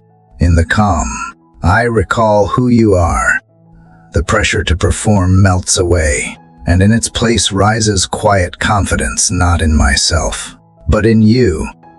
Confidence that you are sovereign. Confidence that you are good. Confidence that even when everything feels out of control, you are still on the throne. Help me to embrace stillness as a practice, not a punishment, as a gift, not a test. Let it become a space where my soul can breathe again, where my mind can unclench, where my heart can finally exhale all the things it's been carrying alone. Let me see that stillness is not about inactivity, it is about presence, being fully here, fully open, fully surrendered to you. Lord, let the stillness remind me that I am not alone, that you sit with me in the quiet, that you whisper truth in the silence, that you wrap peace around my heart like a warm blanket when everything feels cold and uncertain. Let me meet you in the stillness and find that you are not just the God of miracles, or movement, or fire, but also the God of quiet mornings, of gentle light, of sacred pauses where the soul is restored. In stillness, I see the difference between striving and surrender. Striving says I must make it happen. Surrender says I trust you to lead. Striving is frantic. Surrender is faithful. And I want to live in surrender, not just in my words, but in the way I hold my thoughts, my decisions, my hopes, my pain. I want my life to be a rhythm of trust, marked by stillness that reflects deep-rooted faith in you. Father, when the day grows noisy, when demands rise like waves, when my schedule tries to swallow me whole, call me back to stillness. Call me back to that quiet space where it is just you and me. Remind me that I am allowed to pause, that I do not need to earn my rest, that my soul was made for communion, not constant output. That stillness is not something I escape to, it is something I live from. Let the stillness shape my decisions. Let it soften my reactions. Let it guide my words so they are filled with grace and not pressure. Let it calm the parts of me that want to control outcomes. Let it humble the parts that think I know better. Let it quiet the parts that seek validation from others. In stillness, I am reminded that I already have your attention. I already have your love. I already have everything I need for today. God, show me how to protect the stillness, to create space for it, to guard it against business disguised as purpose. Help me not to confuse movement with progress. Let my heart be so anchored in you that I can carry stillness into every conversation, every decision, every challenge. Let me walk slowly enough to notice your whispers, to recognize your hand, to respond with gentleness instead of haste. Stillness is not empty. It is filled with your presence. It is not lazy. It is intentional. It is not avoidance. It is alignment. When I am still before you, I realign with who I am and who you are. I return to the truth that I am yours and you are enough.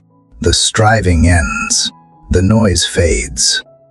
And I remember that nothing in my life is more urgent than sitting with you. Thank you, Father, for not rushing me, for never asking me to hustle my way into wholeness, for meeting me right here in the quiet, again and again. Even when I forget to come, thank you for being the kind of God who does not shout over the noise, but waits patiently in the silence. For whispering when I slow down enough to listen. For teaching me that stillness is not a lack of faith, but an act of it. Let this be the kind of life I build, not one led by anxiety or pressure, but one led by peace. A life that honors stillness as sacred, that sees quiet as strength, that carries calm into chaos. A life that reflects the truth that I do not need to do more, be more, or prove more. I only need to be with you, to stay near, to stay still, to stay present in the moment you are already in. And when the world rushes on and I am tempted to join its pace, remind me again that stillness is not the absence of progress, it is the presence of perspective. In stillness, I see more clearly, I love more deeply, I trust more fully. I become more myself, not because I have done anything, but because I have stopped long enough to remember who I am in you. Father, as I sit with you once more in this quiet space, the stillness of my soul begins to unveil something deeper: peace. A peace that does not depend on answers, clarity, or resolution. A peace that is not explained by circumstances or sustained by certainty. This peace, Lord, comes only from you. It is unlike anything I have tried to replicate or manufacture. It arrives not in the absence of trouble, but in the presence of trust, and it fills even the cracks I did not know existed.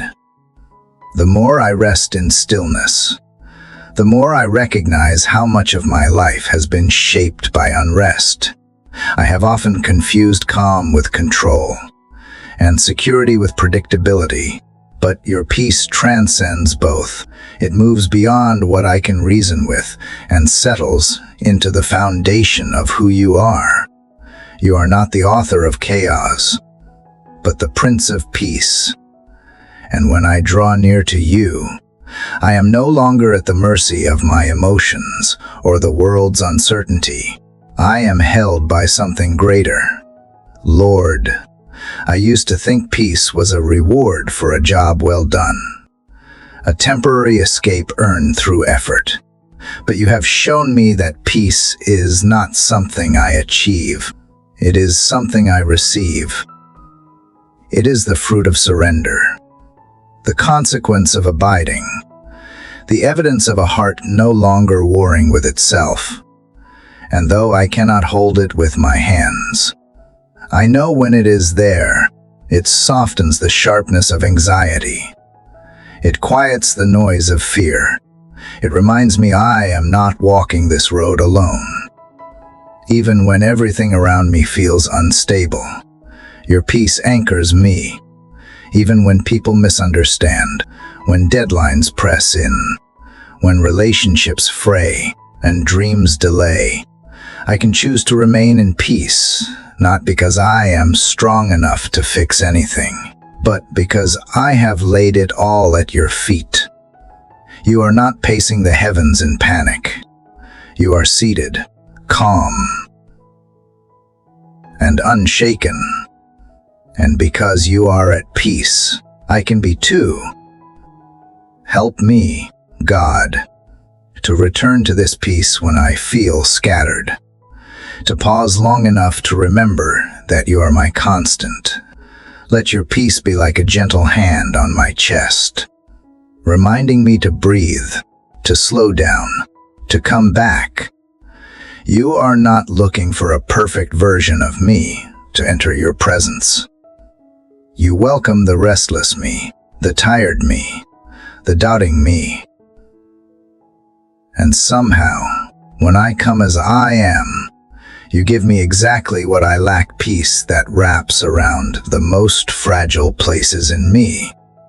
There are days when peace feels elusive, when the weight I carry presses harder than usual. On those days, Teach me to stop trying to hold it all together and simply hold on to you. Remind me that peace is not a mood I manufacture. It is a gift I accept, a posture I return to, a shelter I step into when the storm rages louder than my courage. You are the keeper of peace, not me, and you never run out, never withhold, never abandon me in the searching. Father, I bring to you the burdens that disturb my peace, the conversations that left me unsettled, the decisions I am unsure of, the fears about tomorrow that try to steal today's joy.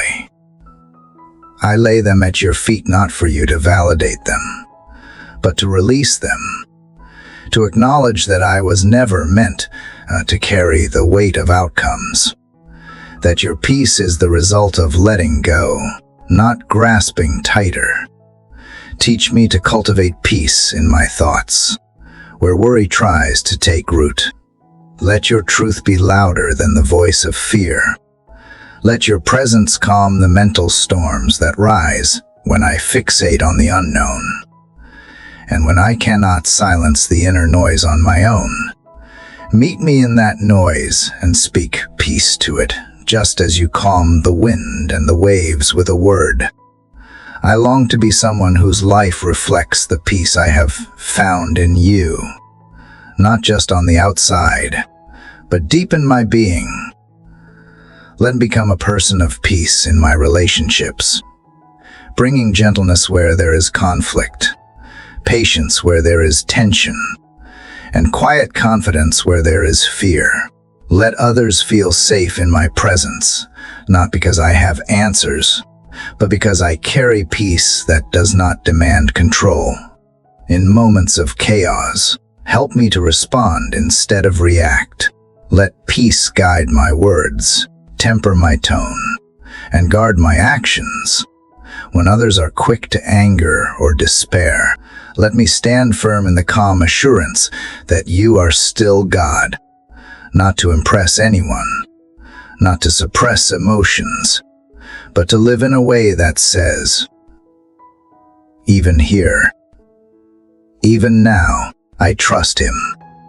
Peace does not always look like silence or retreat. Sometimes it looks like walking through hard things with steady hands and a soft heart. Sometimes it is found in the tears that fall while still believing. Sometimes it is holding space for grief without losing hope. Let me not judge the presence of peace by the absence of pain. Let me see that they can coexist, that your peace is not the denial of suffering, but the companionship within it. God, let me remember the times you have brought peace to my heart before, in hospital rooms, in restless nights, in broken dreams and uncertain seasons. I was never alone. I did not always understand, but you were there. You are the same God today, and you will be the same tomorrow.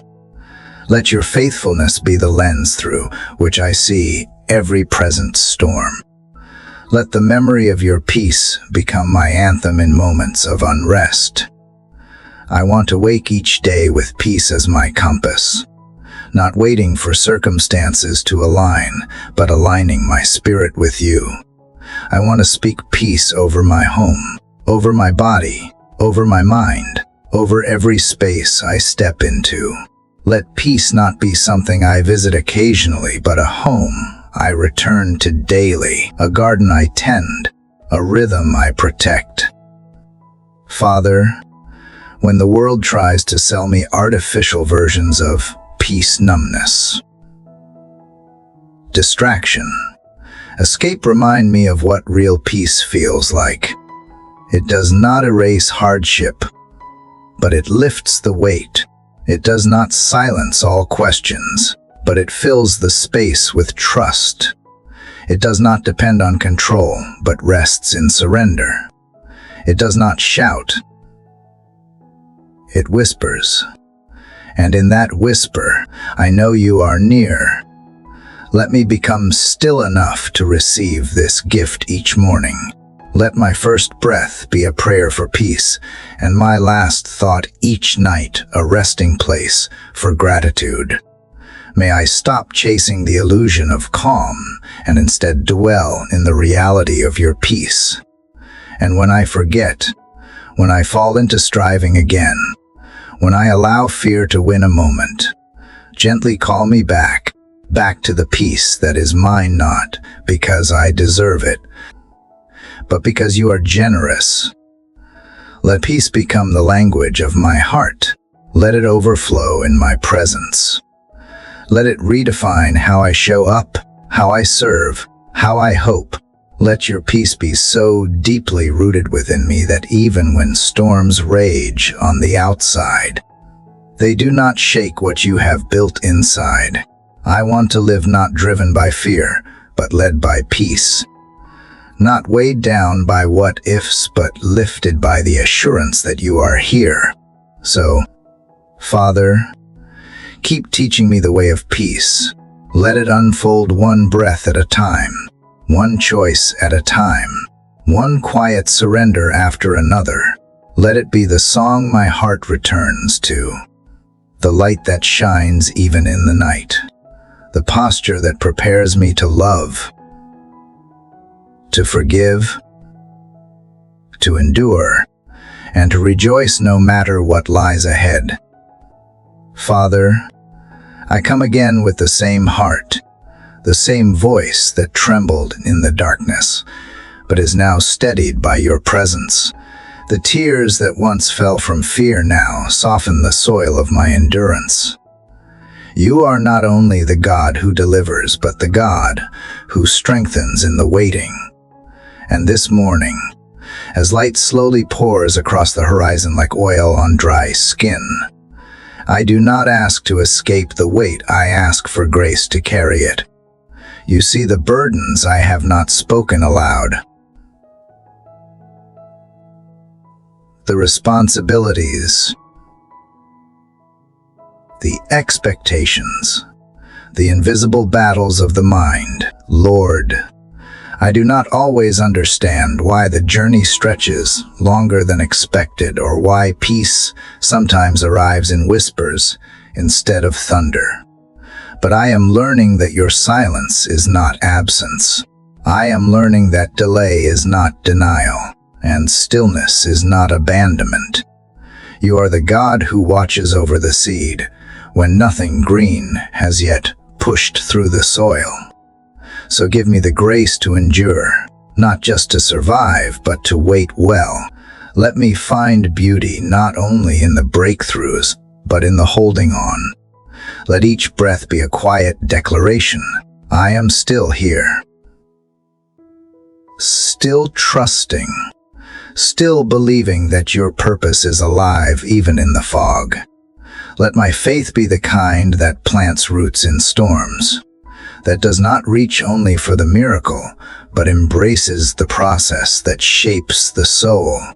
God, when I feel overlooked, remind me that you are El Roy, the God who sees. When I feel forgotten, remind me that you have engraved me on the palms of your hands. When I am tired, remind me that even young lions grow weak, but those who hope in you will renew their strength. I do not need wings this morning. I just need feet that keep moving forward and a heart that does not give up. There are days, Lord, when the flame dims and I wonder if endurance is just another word for loneliness. But you meet me there, in the middle, in the mundane. You walk with me through slow mornings and quiet nights. You are not a distant judge watching a struggling servant. You are a father walking beside a weary child. And sometimes, endurance looks like getting out of bed. Sometimes, it looks like showing up to life when nothing has changed. That is grace too. So today, May I wear endurance like a garment, not as a burden, but as a mark of intimacy. Because to endure with you is to stay close. To endure is to say, your timing is better than mine, your wisdom deeper, your love stronger. Teach me to pace myself by your heartbeat, not by the rush of the world. Teach me to rest without quitting, and to wait without bitterness. When others run ahead, give me eyes to see that you are still beside me. When doors remain closed, help me believe that you are preparing me for the right one. When my prayers seem unanswered, remind me that you are working in dimensions I cannot yet see. You are weaving things together, not just for my good, but for my growth. Let endurance shape my character. Let it carve humility, tenderness, and quiet strength into my bones. Let me become someone whose peace is not based on circumstances, but on the unshakable truth that you are enough. Let patience be my protest against fear, and hope be my anthem in the waiting room of heaven. Lord, some days I am tempted to measure my life by what is still undone, but you call me to see the miracle of what has survived. I am still here. I still believe, and that is no small thing. That is grace at work. That is endurance becoming worship. And if today is another day of unseen faithfulness, of small steps and quiet prayers, let it be enough. You are not grading me by my outcomes. You are holding me by my heart. So I rest in you. I press on with you. I endure through you, because you endured first for me. Through betrayal, rejection, agony, and the silence of the grave, you endured. And now, your Spirit teaches me to do the same, not in my strength, but in yours. So carry me through this day. Give me eyes that see beyond the present moment. Let hope take root deeper than doubt. Let trust outweigh exhaustion. Let your nearness be my fuel, and your love be my compass. Even if no answer comes today, let peace still rise. Even if no change appears, let strength still be renewed. Even if no miracle unfolds in my timing, let the miracle of holding on become enough. Because to hold on to you is to hold on to everything, need. And I will not let go, Lord. Even now, as the winds of uncertainty blow and the dust of yesterday, as sorrow still lingers on my soul, I lift my eyes to you, the restorer of my joy. From the place where I sat weary in spirit and worn in body, you have begun to whisper something new into the hollow parts of me, something gentle and bright. The silence after the pain was not empty, but pregnant with promise. And now, Father, as I lean into the quiet of this morning, I begin to sense joy not as a shout, but as a presence, rising slowly like the sun over a frost-covered field. You are not asking me to pretend the losses never happened. You are not calling me to plaster on a smile or bury the aching places under forced praise. Instead, you are gently touching the wounds with light, showing me that even the things I thought were buried in despair can be brought to life again. You are breathing joy into the graveyard of my expectations. And somehow, Lord, that is enough for today. I remember when laughter felt foreign, when my chest felt too tight to carry hope. But now, even in stillness, even before anything around me has changed, something within me stirs. There is a trembling in my spirit, A reminder that joy is not the denial of sorrow, it is the rebellion against it. And you, God of the resurrection, you specialize in restoring what was lost, reviving what was forgotten, renewing what was abandoned. My lips do not yet burst into song, but they form a whisper of gratitude. My heart is not yet dancing, but it sways ever so slightly with expectancy. There is no grand celebration, no trumpet sound, only a quiet turning of my soul toward something beautiful I cannot yet name, and that is the joy you give, not manufactured, not rushed, but real and holy. Even now, I begin to look around and see the world differently. The light falls on the table where I sit, and it reminds me that warmth always follows winter. I see how you kept me even when I felt forgotten. I see how you were weaving joy into my story long before I could recognize it. I remember that the oil of gladness is promised not to those who feel worthy of it, but to those who mourn. I remember that you are close to the broken-hearted, and that joy is the fruit of a nearness I once thought I lost. So I receive this moment as holy, not because everything is fixed, but because you are here. I receive joy not because my circumstances have shifted, but because I have. You have shifted me. You have made space inside me again to breathe, to hope, to rest. And in this sacred space, joy finds a home. You are not finished with me. You are not finished with my joy. You are not ashamed of how long it took me to return to this place of gladness. You never measured my worth by the speed of my healing. Instead, you walked beside me, patient and tender, until I was ready to laugh again. And now, I feel the laughter rising not from my lips, but from my spirit. A laughter that comes not from amusement, but from awe. Awe that I am still standing. Awe that joy could live in the ashes. Awe that you, Lord, would choose to meet me here. Let the joy begin not as a celebration of perfection, but as the declaration of presence.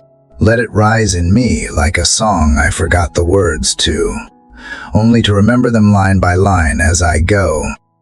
Let it fill the rooms of my heart that grief tried to empty.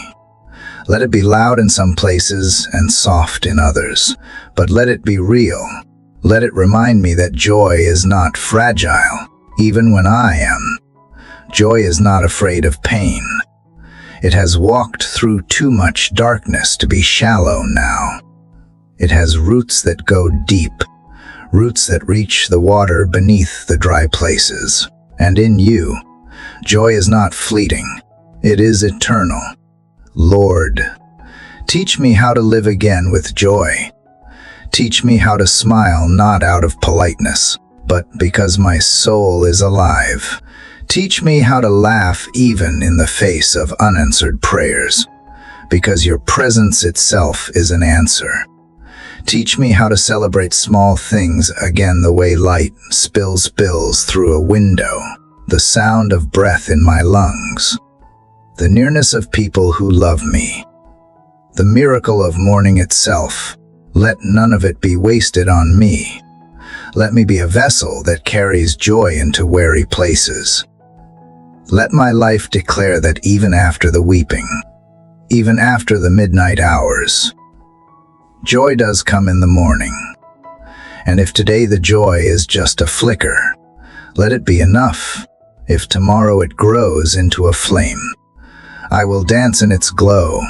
But even now, in this gentle dawn, I hold joy like a fragile treasure, aware of its worth, thankful for its return, and certain it came not by accident but by grace. You brought it, Lord. You made room for it. You reminded me that joy is my portion, not because of what I have done, but because of who you are. Let me walk through today carrying that joy, not loudly, not boastfully, but with quiet strength. Let others see not a performance, but a peace that overflows. Let them ask, and let me tell them that you did this, that you lifted me, that you restored me. Let my story of sorrow and restoration become a light for someone still walking through the night. Father, let joy rise and remain. Let it anchor me in you, and let it teach me that even when tears fall, they can fall beside joy. Because joy, like you, never leaves. It waits. It returns. And today, it has come back to me, Lord. Even as joy begins to awaken quietly within me, there remains a trembling in the deepest places of my heart, a fragile, vulnerable space where trust once lived but has been wounded. I bring that part of me to you now, not with the confidence of one unshaken, but with the trembling hands of someone who has learned how much it costs to believe again. And yet, Father, I want to trust you, not because everything makes sense, but because you have never once let go of me. The truth is, God, it is hard to trust after disappointment, when prayers linger unanswered, when hope rises and falls like the tide, taking pieces of me each time it recedes. I have trusted before and felt the sting of silence. I have waited long and seen doors remain shut. I have dared to believe in breakthroughs that did not come the way I hoped. And so I confess that part of me flinches at the thought of surrendering again. But I also confess this: there is nowhere safer for my trust than in your hands. You are not like those who promise and forget. You do not change with the seasons. You are not hurried, and you are not cruel. You are the God who remembers, the God who sees the end from the beginning, the God who writes stories through our scars. And though I do not see the full picture yet, I choose to believe you are still writing something beautiful in mine. I do not need to understand to say yes. I just need to be near you. Father, help me rebuild trust not through dramatic signs or instant answers, but through the gentle rhythm of walking with you each day. Let trust take root again in the small choices, to rise with hope, to speak life over fear, to pause in your presence instead of rushing to fix what only you can mend. Let trust be the steady breath in my waiting, not a leap I must take all at once, but a quiet returning, a steady reaching, a daily decision to believe you are still good. I do not want to live guarded, Lord.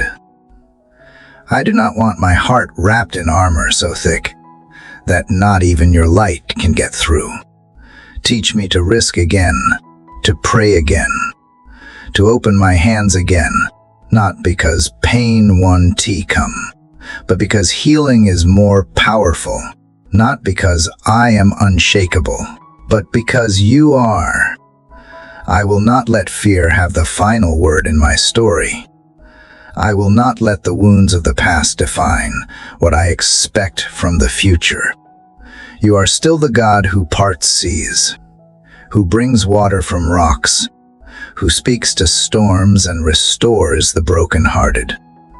If you have asked me to trust you again, it must be because you are leading me somewhere worth following. I may not see the path clearly, but I see you. And that is enough for now. More than the answers I seek, I seek your presence. Walk with me in this. Father, whisper courage into my hesitations. Lord, teach me what it means to trust you in the in-between. When the healing is not finished, when the breakthrough has not arrived, when the questions still echo louder than the promises. Let trust be the bridge that carries me from this moment into whatever you are preparing. A bridge not made of certainty, but of faith, a quiet confidence that you are holding every thread, every tear, every prayer. And when the enemy of my soul comes to plant doubt, to replay the scenes of disappointment, to tell me you won, come through this time, silence him. Fill my mind with your truth. Remind me of the moments you carried me, even when I did not know it.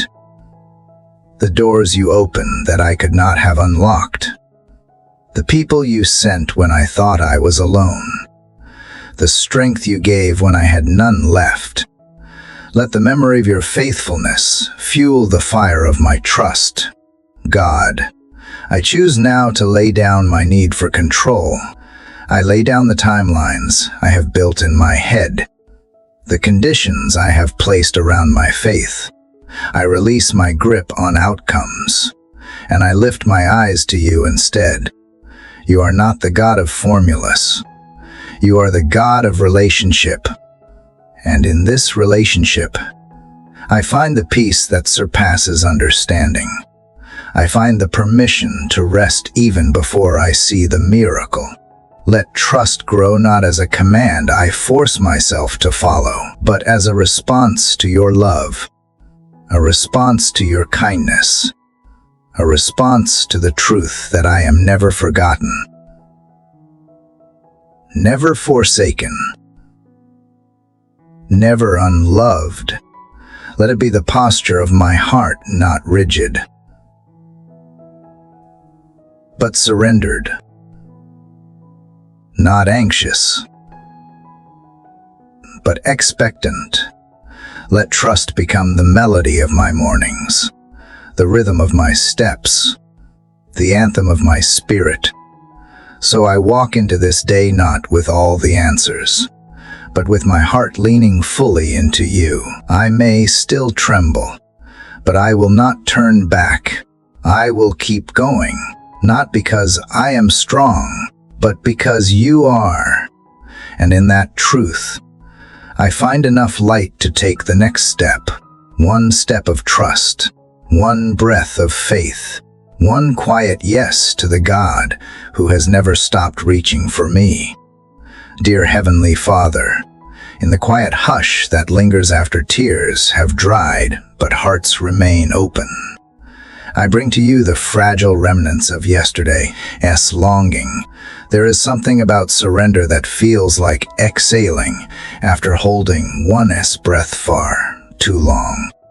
It is not the release of defeat, but the recognition that my own hands cannot carry what only your grace can uphold. And so I arrive here again, Lord, not to impress you with words, not to perform my faith, but to fall into the silence between my questions and find you already waiting. You see the hours I spend wondering what comes next. You watch as my mind builds scenarios, prepares defenses, weighs every possible path. And yet in all this effort, I realize what I truly seek is not control, but peace. The peace that comes from knowing that even if I do not see the way, you do. Even if the answers do not arrive wrapped in clarity, your presence is steady and unwavering. I do not need to predict the future if I walk with the one who holds it. Sometimes I still cling to the belief that if I am good enough, careful enough, strong enough, I can protect myself from the sharp edges of life. But you are gently undoing that illusion, are not you, not to harm me, but to set me free. Because fear is not love's companion. Fear binds and blinds. But your love, Father, casts it out. It whispers to me in ways I am only beginning to hear, that I am not abandoned, not forgotten, not a mistake to be fixed, but a heart to be held. In that holding, you are reshaping me. I used to think healing was a destination, a finish line, but now I see it more like a river, winding and deep.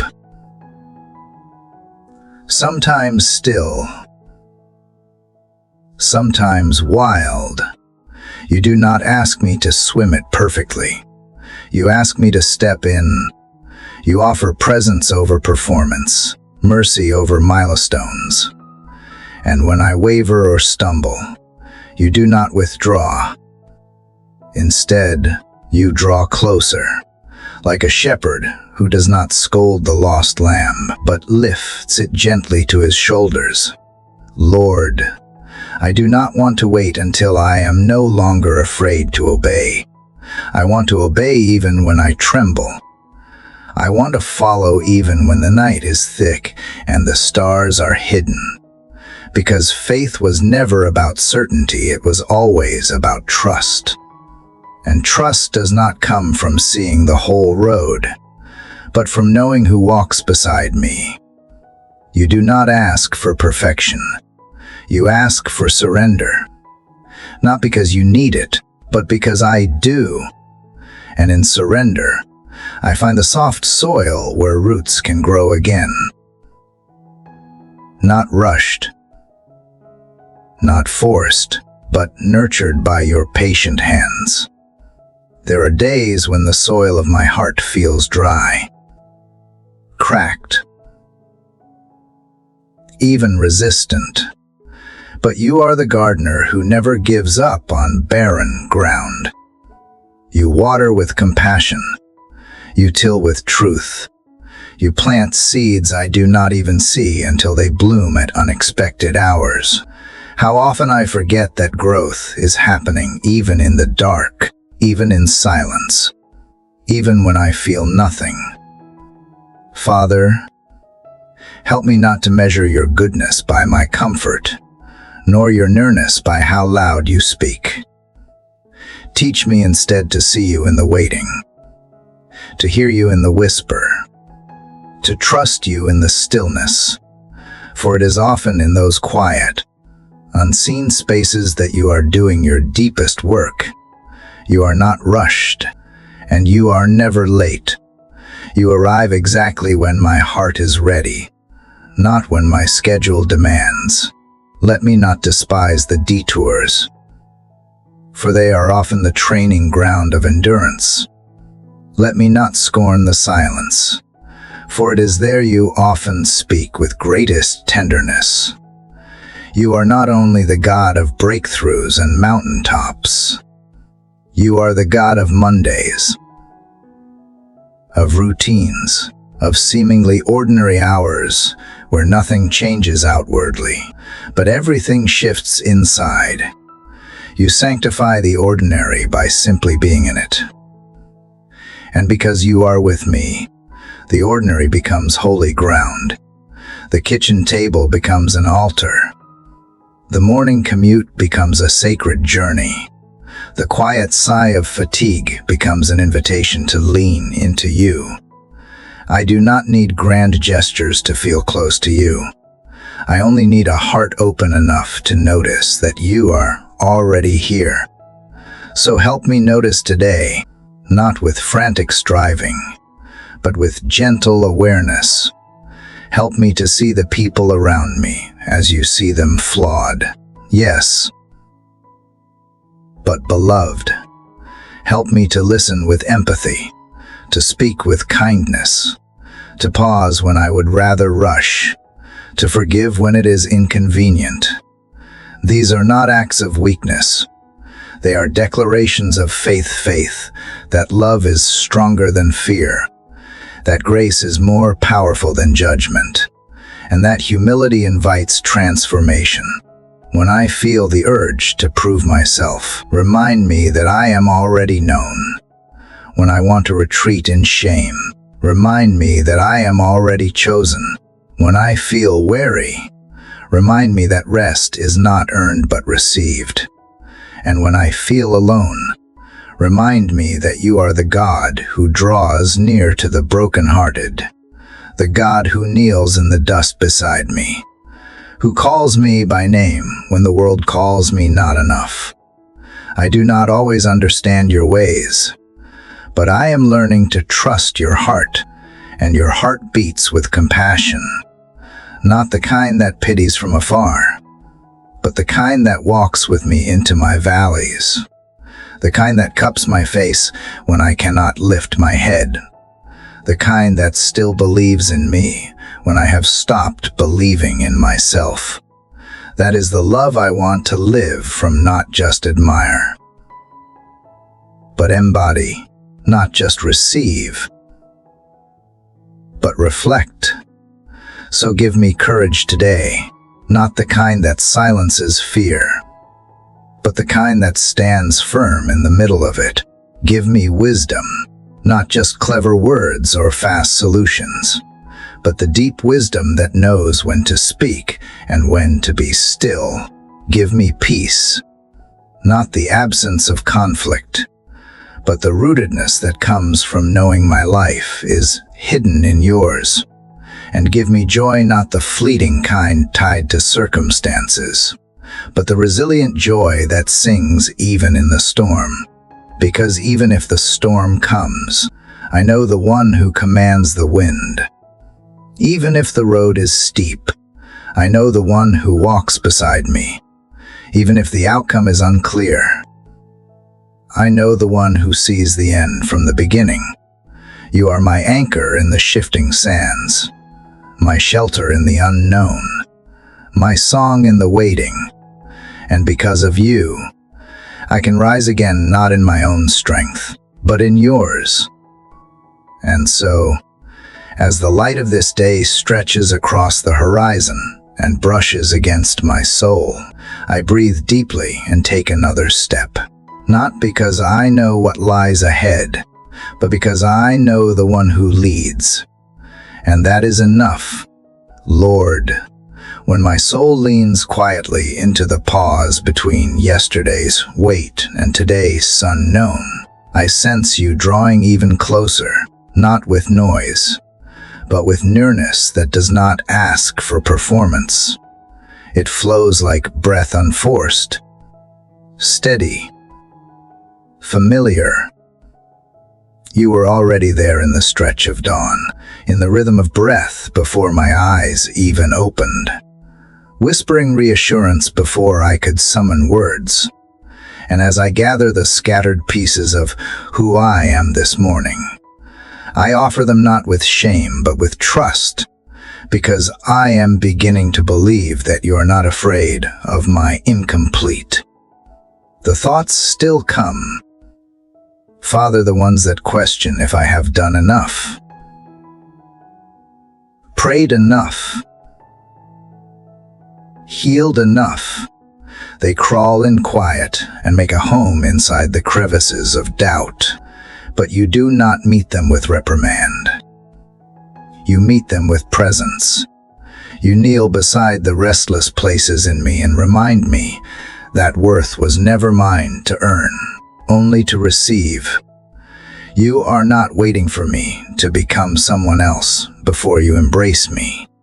You are not holding back your kindness until I prove I can hold it without spilling. You are pouring out love in real time, right here, even in this unfinished version of me. Some mornings I wake up with questions heavy on my chest, questions without tidy answers. And I used to think I could not come to you until I figured them out. But I have learned that questions do not disqualify me from intimacy. You are not impatient with my wondering. You welcome it, because you know that wonder, when brought honestly before you, can become worship.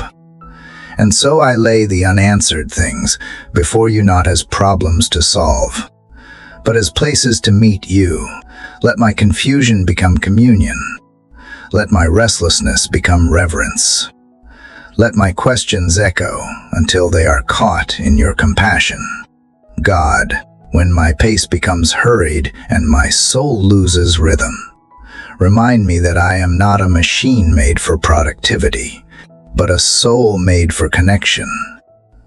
You never ask me to impress you with my capacity, only to return to you with my heart. And when I do, you never scold me for the time lost or the paths I wandered. You simply say, "Welcome back." You hold the time I thought I wasted and call it redeemable. You take the detours and draw maps of grace upon them. Even in my delays, you are writing deliverance. So now I do not ask for a day free of struggle. I ask for eyes to see you in it. I do not ask for perfect circumstances. I ask for deeper communion. Let this be the day I stop trying to outrun my weakness and start learning how to rest in your strength. Let this be the day I give up the illusion of control, not out of defeat, but as a declaration that I trust your way more than my own understanding. Even when it costs me comfort, even when it disrupts my plan, even when it leads me into unfamiliar places. Because sometimes the wilderness is not a punishment, it is preparation. Sometimes the unanswered prayer is the doorway to deeper dependence. And sometimes what feels like loss is really making space for something more whole. So teach me not to resent the stripping away. Teach me to lean into what you are forming underneath. Let me find you in the raw places, where the old things fall off and the new things not yet have names. You are the God who meets people in deserts, who whispers promises in dry places, who turns ashes into beauty not just once, but again and again. Father, when I start comparing my journey to others, bring me back to the present moment where you and I are enough. The stories I see written around me are not meant to diminish mine. Each life bears its own weight, its own wonder, and you are writing mine with the same loving intention. Let me not measure progress by visible milestones, but by the quiet work of becoming more gentle, more honest, more surrendered, becoming someone who mirrors your heart, even when no one else sees. And when grief returns, as it does without warning, when memories sting and the ache creeps in, teach me to bring that pain to you without fear. I do not have to explain it. I only have to open it, because you do not require me to have healed completely before I speak again. You are the healer who sits with me in the middle, in the in-between, in the unresolved. You hold my sorrow like it is sacred. You do not rush it. You do not fix it with platitudes. You simply stay. And somehow, your staying becomes the first light of healing. There are moments when I wonder if I am changing at all, when I feel like I am circling the same mountains of doubt or fear. But you see deeper. You see how my spirit reaches for you even when my steps feel unsure. You see the softened corners of my pride. You see the pause before reaction, the breath before the harsh word, the tear that was not hidden. These small mercies, these quiet shifts, they matter to you. And because they matter to you, they begin to matter more to me too. So I rise into this day not with a polished heart, but with an honest one, not with all the answers, but with a willingness to walk with you in the questions. I bring my hunger, my hope, my hesitation, and I place it all in your hands again, knowing that you never drop what is surrendered in faith. Let this be a day not defined by what I accomplish, but by how I loved, not by how I appeared, but by who I became in the waiting. You are not just the God who leads me to still waters. You are the God who sits with me by them until I believe again that I am safe. And that is enough for now. Lord, you see every crack in the foundation of my resolve, yet you never criticize the way I stagger forward. From the moment I opened my eyes this morning, I knew the battle was not over, but you reminded me that I was not alone. You walked with me through the valley yesterday, and you are walking with me still. You are not exhausted by my questions, nor are you impatient with my slow pace. You wait for me at every turn, gently whispering that even the weary can win when they lean to you. My soul needs your endurance, God, not just strength for today's tasks, but endurance for the long road, the kind that holds steady even when answers do not come quickly and prayers seem unanswered. You are not a God who flees in silence. You are present even when heaven feels quiet. In the stillness, you are shaping me, growing patience where panic used to rule, building resilience where fear once settled. It is here, in this sacred stretch of waiting, that I learn what it means to truly trust. Let me not measure my worth by how much I accomplish or how strong I appear. You value the heart that stays, the spirit that returns, the soul that whispers yes even after disappointment. The world applauds the loud victories, but you bless the quiet faithfulness. You know the cost of my obedience when no one else sees. You gather my tears and call them precious. You know the weight I carry and still remind me it is not mine alone to bear. Thank you for sending reminders in small, gentle ways like the warmth of sunlight on my face, the melody of a bird in the distance, or the still, small voice that says, I am with you. Every moment is a new invitation to rest in you, to surrender again the battles I keep picking back up. Help me, Lord, to leave what belongs to you in your hands. I release the need to be in control, to have all the answers, to fix what is broken in my own strength. You are the healer, the provider, the sustainer. You are not limited by time, by odds, or by logic. You see the entire path when I only see the next step. Teach me to walk in rhythm with your spirit, unhurried, unshaken, anchored in grace when I feel like I am falling behind. Remind me that I am not in a race against others, but on a journey with you. You are not measuring my progress by speed, but by surrender. And even my stumbles become steps when you hold my hand. Let this day be marked not by my striving, but by my resting in you, not by how much I do, but by how much I believe. Even when challenges come, I will not fear, for you are my refuge when others misunderstand or misjudge. You know my heart. When I fall short, you offer grace. When I grow tired, you give strength. When I lose direction, you guide me back. You are faithful in every season. Even when I am faithless, you hold me together when everything around me is falling apart. In the quiet moments between tasks, in the noise of daily demands, I want to hear you clearly. I want my spirit to be sensitive to your leading, my thoughts rooted in your truth, my actions flowing from your love.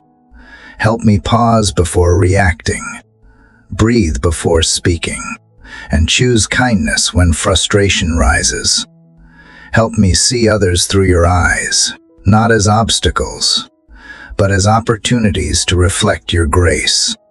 Remind me that everyone I meet is carrying something, and I can be a vessel of compassion today.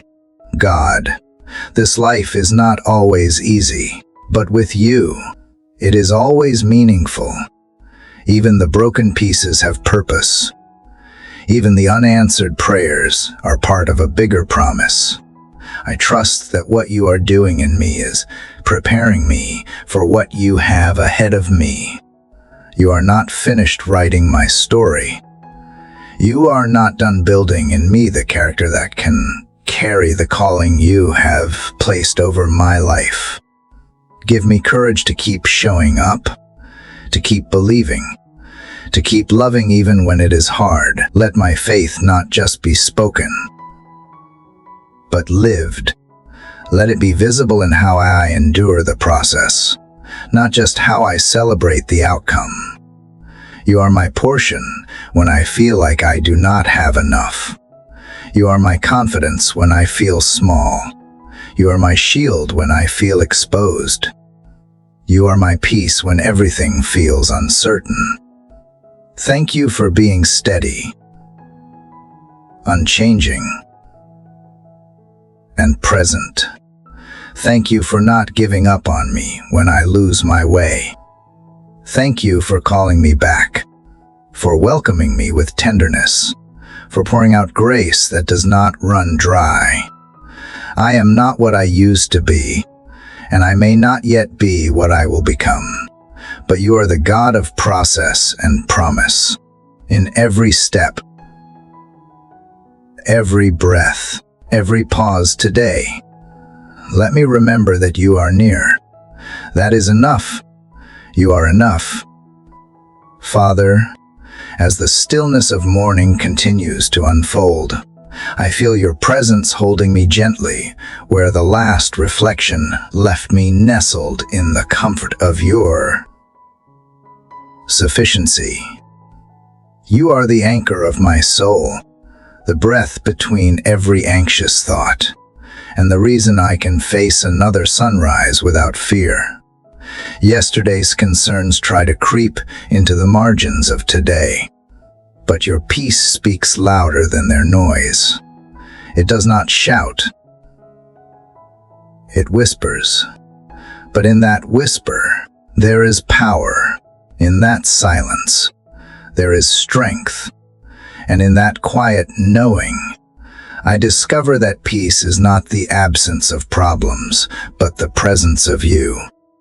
You have shown me that calm is not found in certainty but in surrender, that the most grounded lives are not those free from storms, but those planted deep in trust.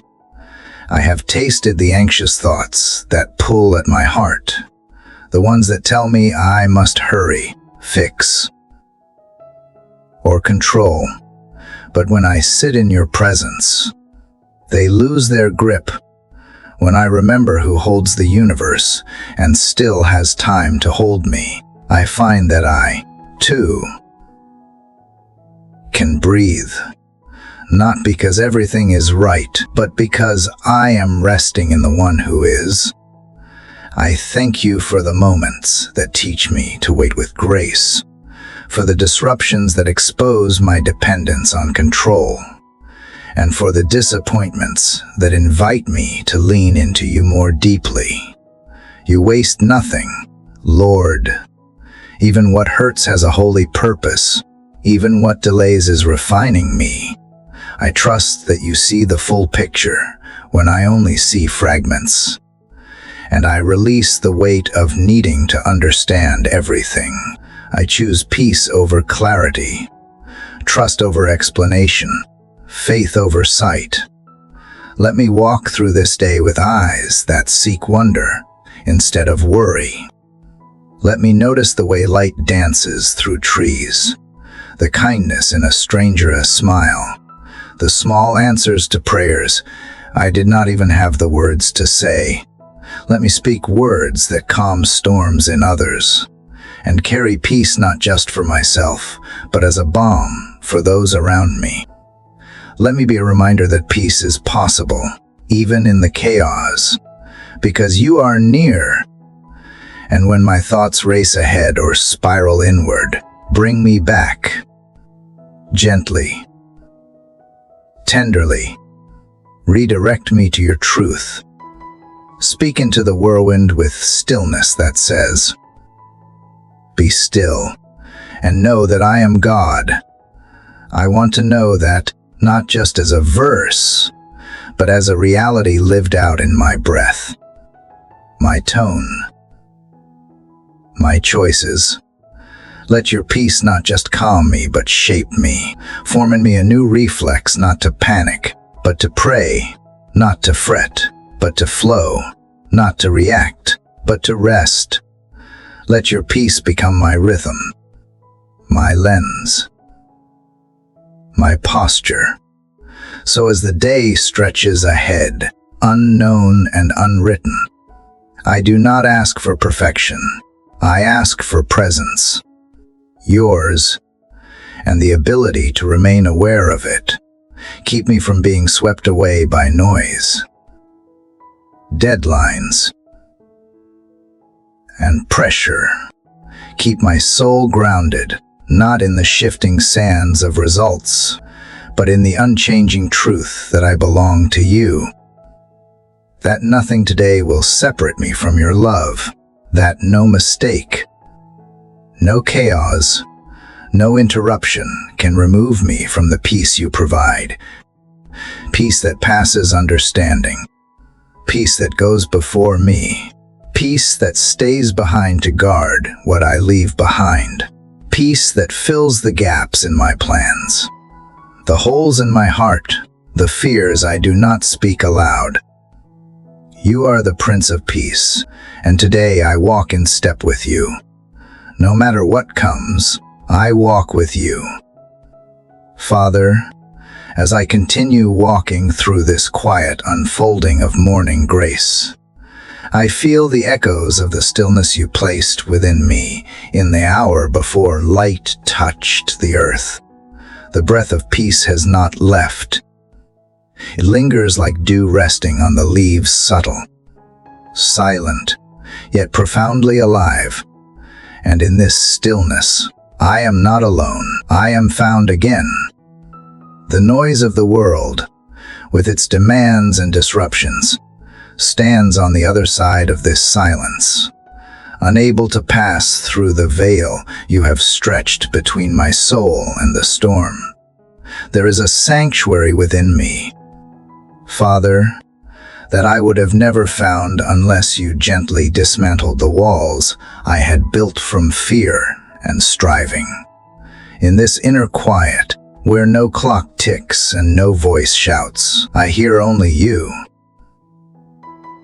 Your whisper, softer than wind through tall grass, steadier than any heartbeat, reminds me that I am not striving to earn this rest it is given. You are not demanding more of me today. You are inviting me to be loved, to be seen, to be held in a truth that does not rush. I remember now that you never come to me in the noise first. You wait in the still waters. You invite me to lay down the sword I wield against myself and drink from a cup that never runs dry. The world says hurry, but you say come. The world says achieve, but you say abide. The world says prove yourself, but you say, you are already mine. And in this sacred contradiction, I exhale the weight I was never meant to carry. God, you are not only in the thunder, you are in the hush that follows. You are not only in the miracle, you are in the slow mending, in the quiet healing, in the long journey that does not always look like movement. I used to think that stillness meant nothing was happening. But now I know it is where you do your deepest work, where roots grow, where wounds close, where dreams realign. And it is here, in this holy quiet, that I no longer fear the waiting. Let this be the place I return to throughout the day, not just in this hour, but in every breath. When anxiety knocks, lead me back to this still stream. When pressure mounts, call me back to the rhythm of grace. When I forget who I am, speak again with that gentle voice that never shouts, but always reaches. The world may demand action, but you begin with presence. The tasks may be many, but you offer me one thing first: relationship. Not performance. Not perfection. Just proximity. And in proximity to you, the heart beats differently. Slower. Truer. Fuller. Let that heartbeat shape the pace of my day. Let that nearness define what matters. Let that intimacy fuel my words, my choices, my posture toward others. Lord, if I drift away again, as I so often do, draw me back with kindness, not guilt. Remind me that stillness is not a retreat from life, but a return to the source of life. When I am tempted to fill the silence with noise, teach me again how to listen. When I want to grasp control, show me the freedom of open hands.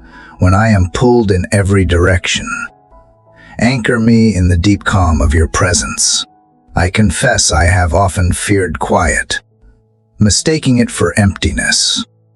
But you are the fullness in the quiet. You are the voice that speaks when all others fade. You are the steady hand that holds when everything else slips. And even when I feel nothing, even when I hear nothing, you are not absent. You are hidden in the hush. You are shaping me in the slow. Let this stillness not end when I rise from this moment. Let it linger in how I speak, how I walk, how I wait. Let it flavor my work with gentleness. Let it soften the sharp edges of my opinions. Let it remind me that what matters most is not always urgent. That presence matters more than performance. That being with you matters more than being impressive to anyone else. There is no striving in love. There is no fear in being known. And there is no rush in your kingdom, where seeds grow in silence and stars move without noise. You are not late. You are not hurried. You are patient with my pace. You are kind to my process. You are gentle even when I resist. And so I surrender not just my plans, but my tempo, not just my needs, but my posture. I lean into this stillness like a child into a warm embrace. I rest without apology. I dwell without shame. Let the world keep turning as it always does, but let me remain turned toward you. In this sacred stillness, I remember who I am beloved, not for what I do, but for who you are. And that is enough. That is always enough.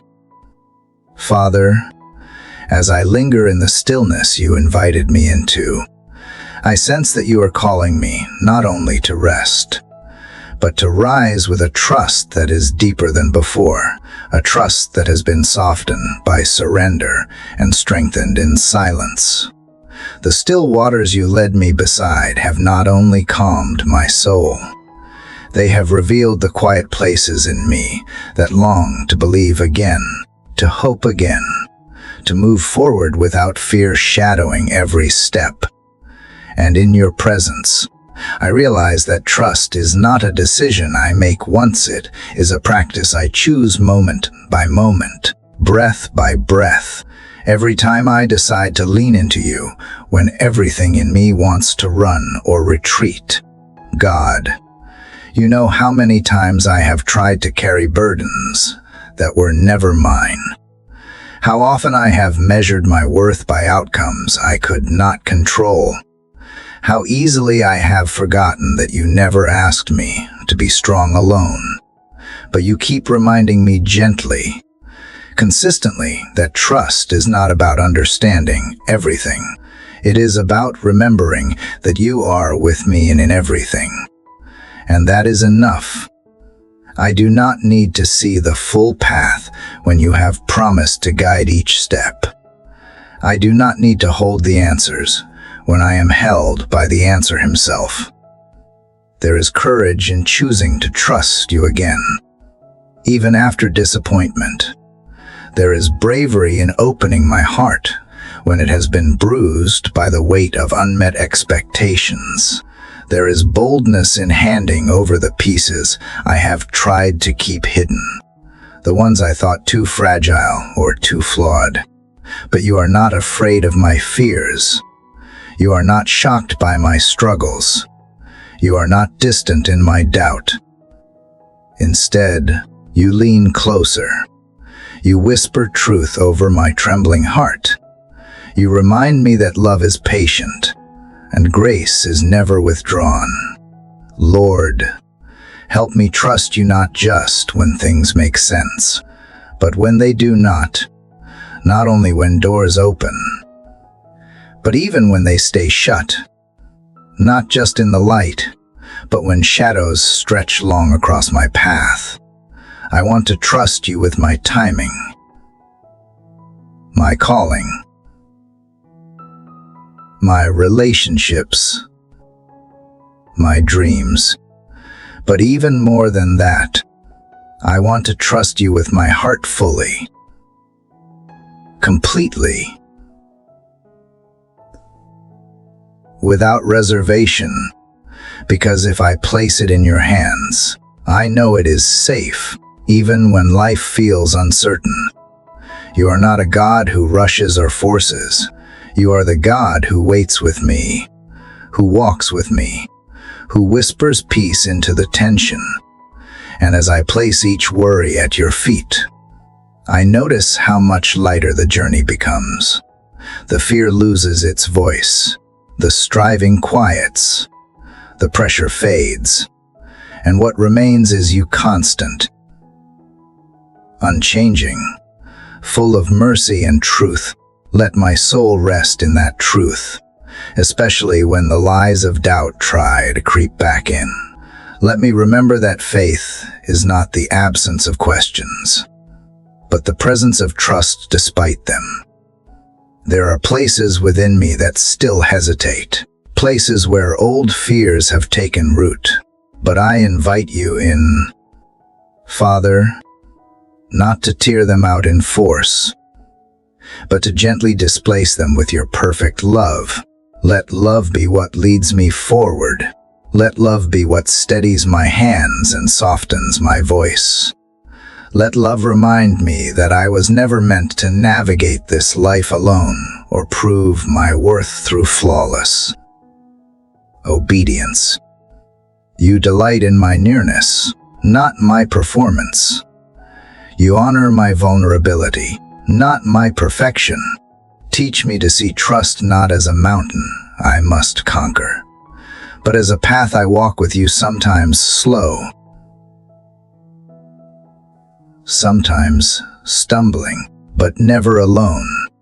Let each small yes to your leading become a building block of courage in my spirit. Let each moment of surrender become a seed of deeper confidence in who you are. And when I falter, when I forget, when I freeze in fear, remind me again, I can begin again. Trust can be reborn, even in the ashes of disappointment. Lord, let me trust you not only for what I long for, but for what you long to do in me. Sometimes the breakthrough is not in what changes around me, but in what shifts within. Sometimes the miracle is not in doors swinging open, but in the way my heart stops fearing closed ones. Sometimes the answer is not a rescue from the storm, but a deeper anchor within it. If trust is built in the dark, then thank you for never leaving me there alone. You are not intimidated by time. You are not delayed by detours. You are not discouraged by my delays. You simply stay. And in that staying, I learn that trust grows not in leaps, but in layers. Not in lightning, but in light subtle. Steady, quiet light that warms the coldest places in my heart. And that is where I want to live, in the warmth of your faithfulness, in the calm assurance that I am known, loved, and never abandoned. So even when I cannot trace your hand, I will trust your heart. Even when the way forward feels uncertain, I will trust the one who goes before me. Even when I feel small, I will trust in the vastness of your love that surrounds me on every side. And when I have no strength to climb, I will trust that you will carry me, not as a failure, but as a beloved child who never stopped being worth holding. Here in this moment, I rise again, not in my strength, but in yours. I step forward not because the road is clear, but because I trust the one who walks beside me. Let that be enough.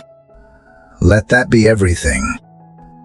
Father, you have brought me through the valley of questioning, into the hills of trust, and now I feel you drawing me deeper into the quietness of peace, a peace not born of circumstances, but of communion. You have shown me that peace is not the absence of conflict or noise, but the settled assurance of your presence. It is not the silence of a perfect world, but the stillness in the heart that knows you are in control, even when everything around me feels uncertain. As I sit with you this morning, I do not come asking for answers, but for more of you, for the kind of peace that surpasses all understanding and steadies the trembling places in me. God, how often I have searched for peace in things that fade, in solved problems, in changed situations, in the approval of people. But those things slip through my fingers like sand. I see now that true peace does not come from the outside in, but from the inside out. It is not earned. It is not found. It is given. And you, Father, are the giver. You breathe peace into chaos. You speak stillness into storms. You calm not only seas but souls. And I am learning, slowly and tenderly, to welcome this peace not as a fleeting feeling, but as a living reality. As a person who walks with me, there are moments when fear still rises, uninvited and loud. But even then, your peace is louder, not because it shouts, but because it never leaves. It wraps itself around me when anxiety threatens to unravel me. It holds me steady when I want to run. It whispers truth over every lie that tries to take root in my heart. I am not abandoned. I am not forgotten. I am not alone. You are here, and that is enough. Let me rest in that. Let it quiet the striving in my soul. Let it hush the need to prove, to fix, to control. Let it remind me that you are not only present, but actively working on my behalf in ways I cannot yet see. Lord, when the world around me is loud and fast and demanding, let your peace slow me down. Let it be the rhythm of my thoughts and the beat of my decisions. Teach me to walk in pace with you, not rushing ahead in fear or lagging behind in doubt. I want to live in the cadence of your peace, a quiet strength that knows when to move and when to be still, when to speak and when to listen, when to act and when to wait. And in the waiting, let peace be my companion, not anxiety. Let patience be my posture, not panic. So often I have misunderstood peace, expecting it to look like everything falling into place. But you are teaching me that peace is often found when everything is falling apart. Yet I remain unshaken because I know where I am anchored. You are the anchor, not my plans, not my control, not even my strength. You alone are the firm foundation beneath my feet. Even when the ground shifts, you do not. Even when everything changes, you remain. And that is where my peace comes from, not from stability around me, but from the unchanging stability of who you are. There are places in my mind where worry still hides, tucked away in the corners I avoid. But I invite you into those spaces, not to shame them or rush them away, but to fill them, to bathe them in light, to remind me that I do not need to carry what you have already conquered. You are the Prince of Peace, not just in title, but in action. You have the authority to command the storm, but you also have the tenderness to sit beside me in it. That is the paradox of your presence, majestic and meek, mighty and near.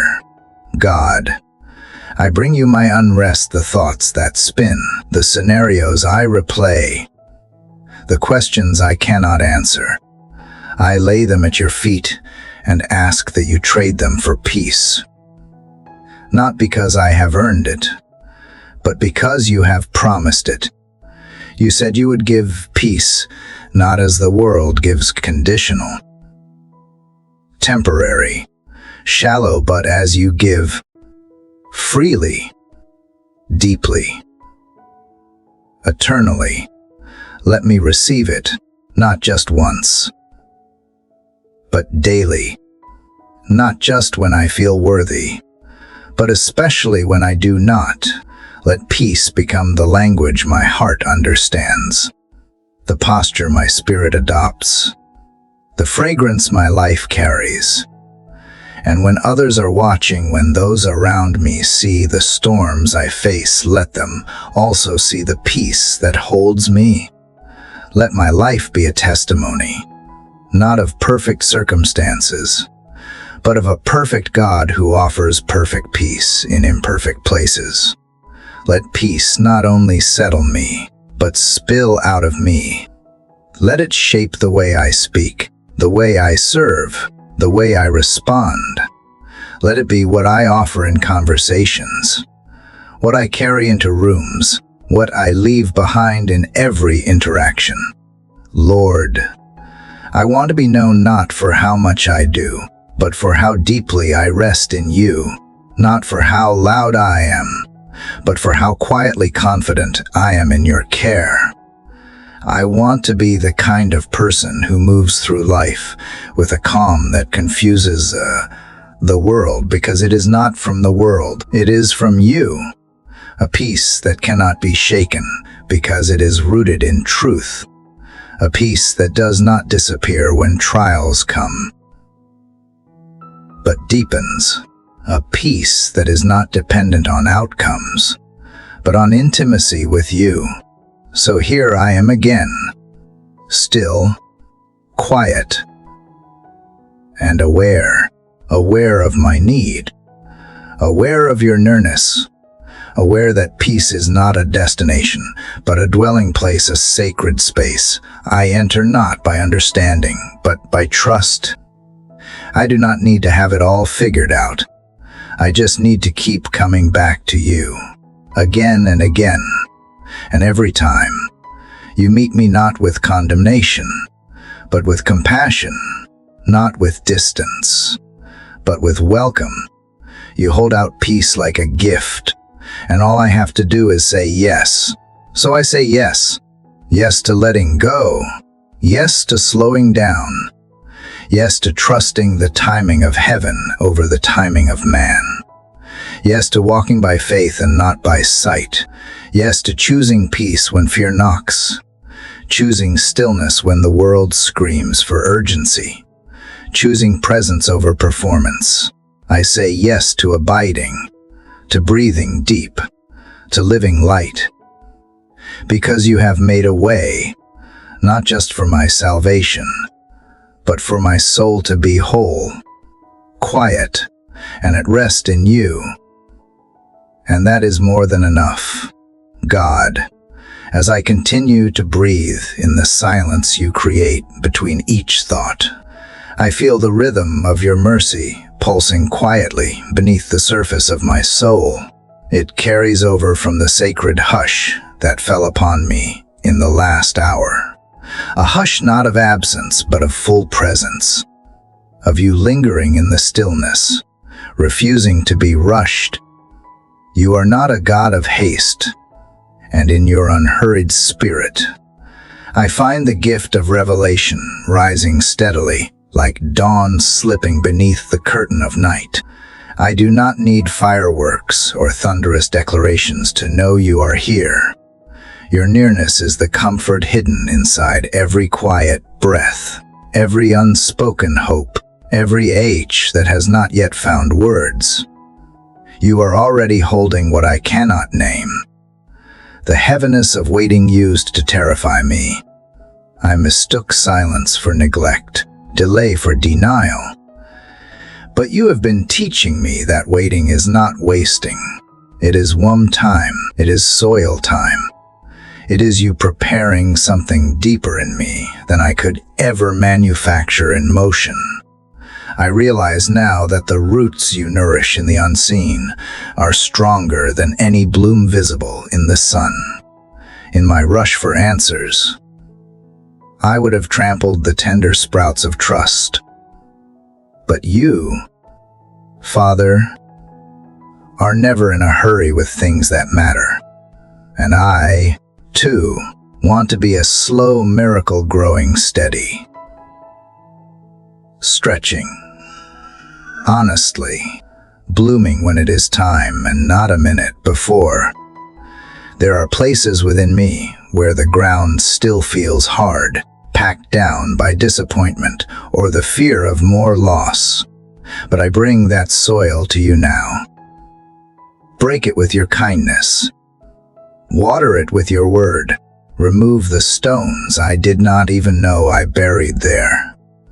I want to be good ground, Lord.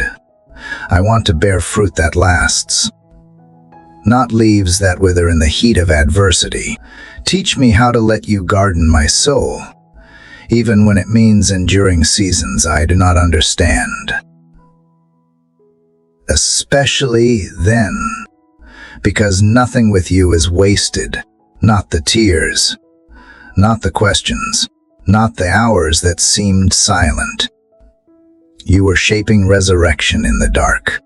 God, thank you for being the one who knows how to transform emptiness into expectancy. The very ache in my chest is a sign that you are birthing something new. I do not want to numb it away or distract myself from it. Let me sit with the longing long enough to learn its language. Let me not flee the ache, but face it, holding your hand. For you, Lord, are not just the healer of wounds. You are the companion in pain, the witness to our hidden cries, the one who weeps with us before the dawn. And it is in that companionship that my hope is reborn again and again, not because the pain has vanished, but because you are with me in it. Unshakably present. There are nights I have woken with tears I could not explain. The heaviness that presses without warning, the memories that return uninvited, The fear that speaks in subtle whispers, I bring them all to you, God, not to be fixed, but to be held, not to escape them, but to encounter you inside them, because even the shadows cannot shut you out. You shine from within them. You walk into the pain and refuse to abandon me there. Your presence does not remove the valley, but it transforms it.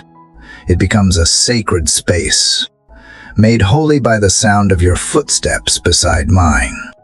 Lord, you know how easily I wander into self-reliance, building little walls of control around the things I fear losing.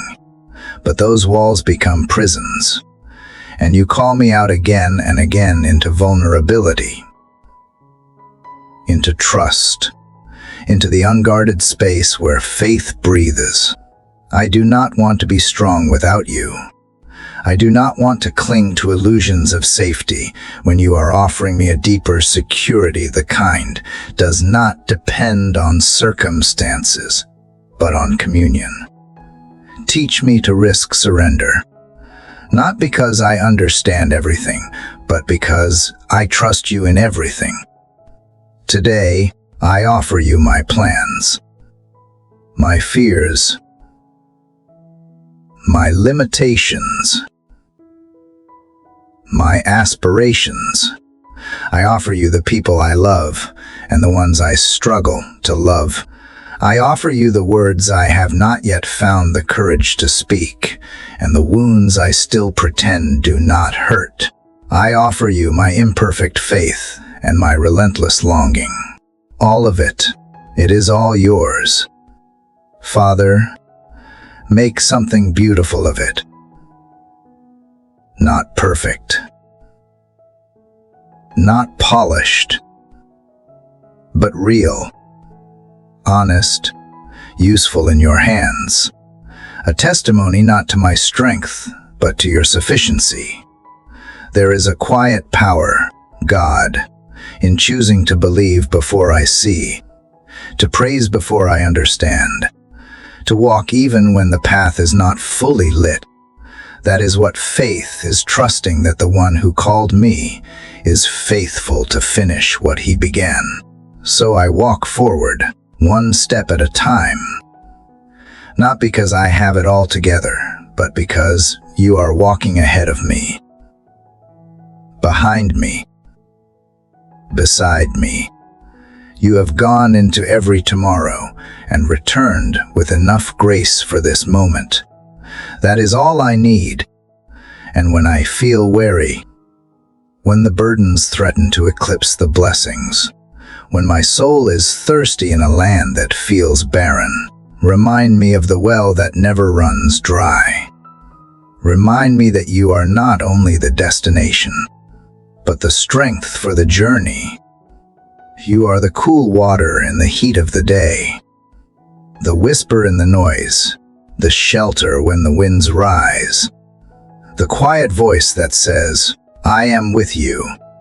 That alone is enough to keep going. Lord, even when I cannot feel it, even when the sky is heavy and the silence stretches long, anchor me in the truth that you are near, that you are not absent, but intricately involved, that you are not ignoring my cries, but holding each one close, that your love is not measured by my circumstances, but by the cross that already declared my worth. Let that truth write itself into the marrow of my bones, so that even if I tremble, I will not fall. Even if I falter, I will not fail, because you uphold me. So I rise again this morning, not in perfection, not in certainty, but in faith. Faith that you are who you say you are. Faith that what you began in me, you will carry through. Faith that the story you are writing is not over, even if I cannot see the next page. I will not rush the unfolding. I will wait, and in the waiting, I will worship. I will breathe, and in the breathing, I will believe. I will move slowly. And in the slowness, I will meet you again and again, in the quiet, in the ordinary, in the in-between, where your glory hides in plain sight. If this journey has stirred something in your spirit, even a quiet flicker of hope, I invite you to pause for just a moment and let it settle deeper. This space was never just about words, it was about finding a voice when yours felt lost, about holding on when your strength was gone, about knowing you are not alone in the early hours when the world is still asleep. Thank you for staying with me until now. You have walked through silence and revelation, sorrow and surrender, breakthrough and quiet trust. That is no small thing, it is sacred. Let your heart speak in the comments below, because someone else might just need to hear the faith rising in you. Your prayer might become someone else's miracle. And if you believe these quiet moments matter, if they have given you strength when you felt weak, or reminded you of a God who still listens, I encourage you, subscribe to this channel. Share this video with a friend who needs light in the dark, and return each day to keep your faith alive, one morning at a time, one whisper at a time. We build a rhythm of divine presence that carries us through. Now go not with an end, but with an opening. Let the morning wind brush your face. Let the first golden light rest on your skin. Let the hush of heaven follow you. And know, with every step, that the God who met you here walks beside you still.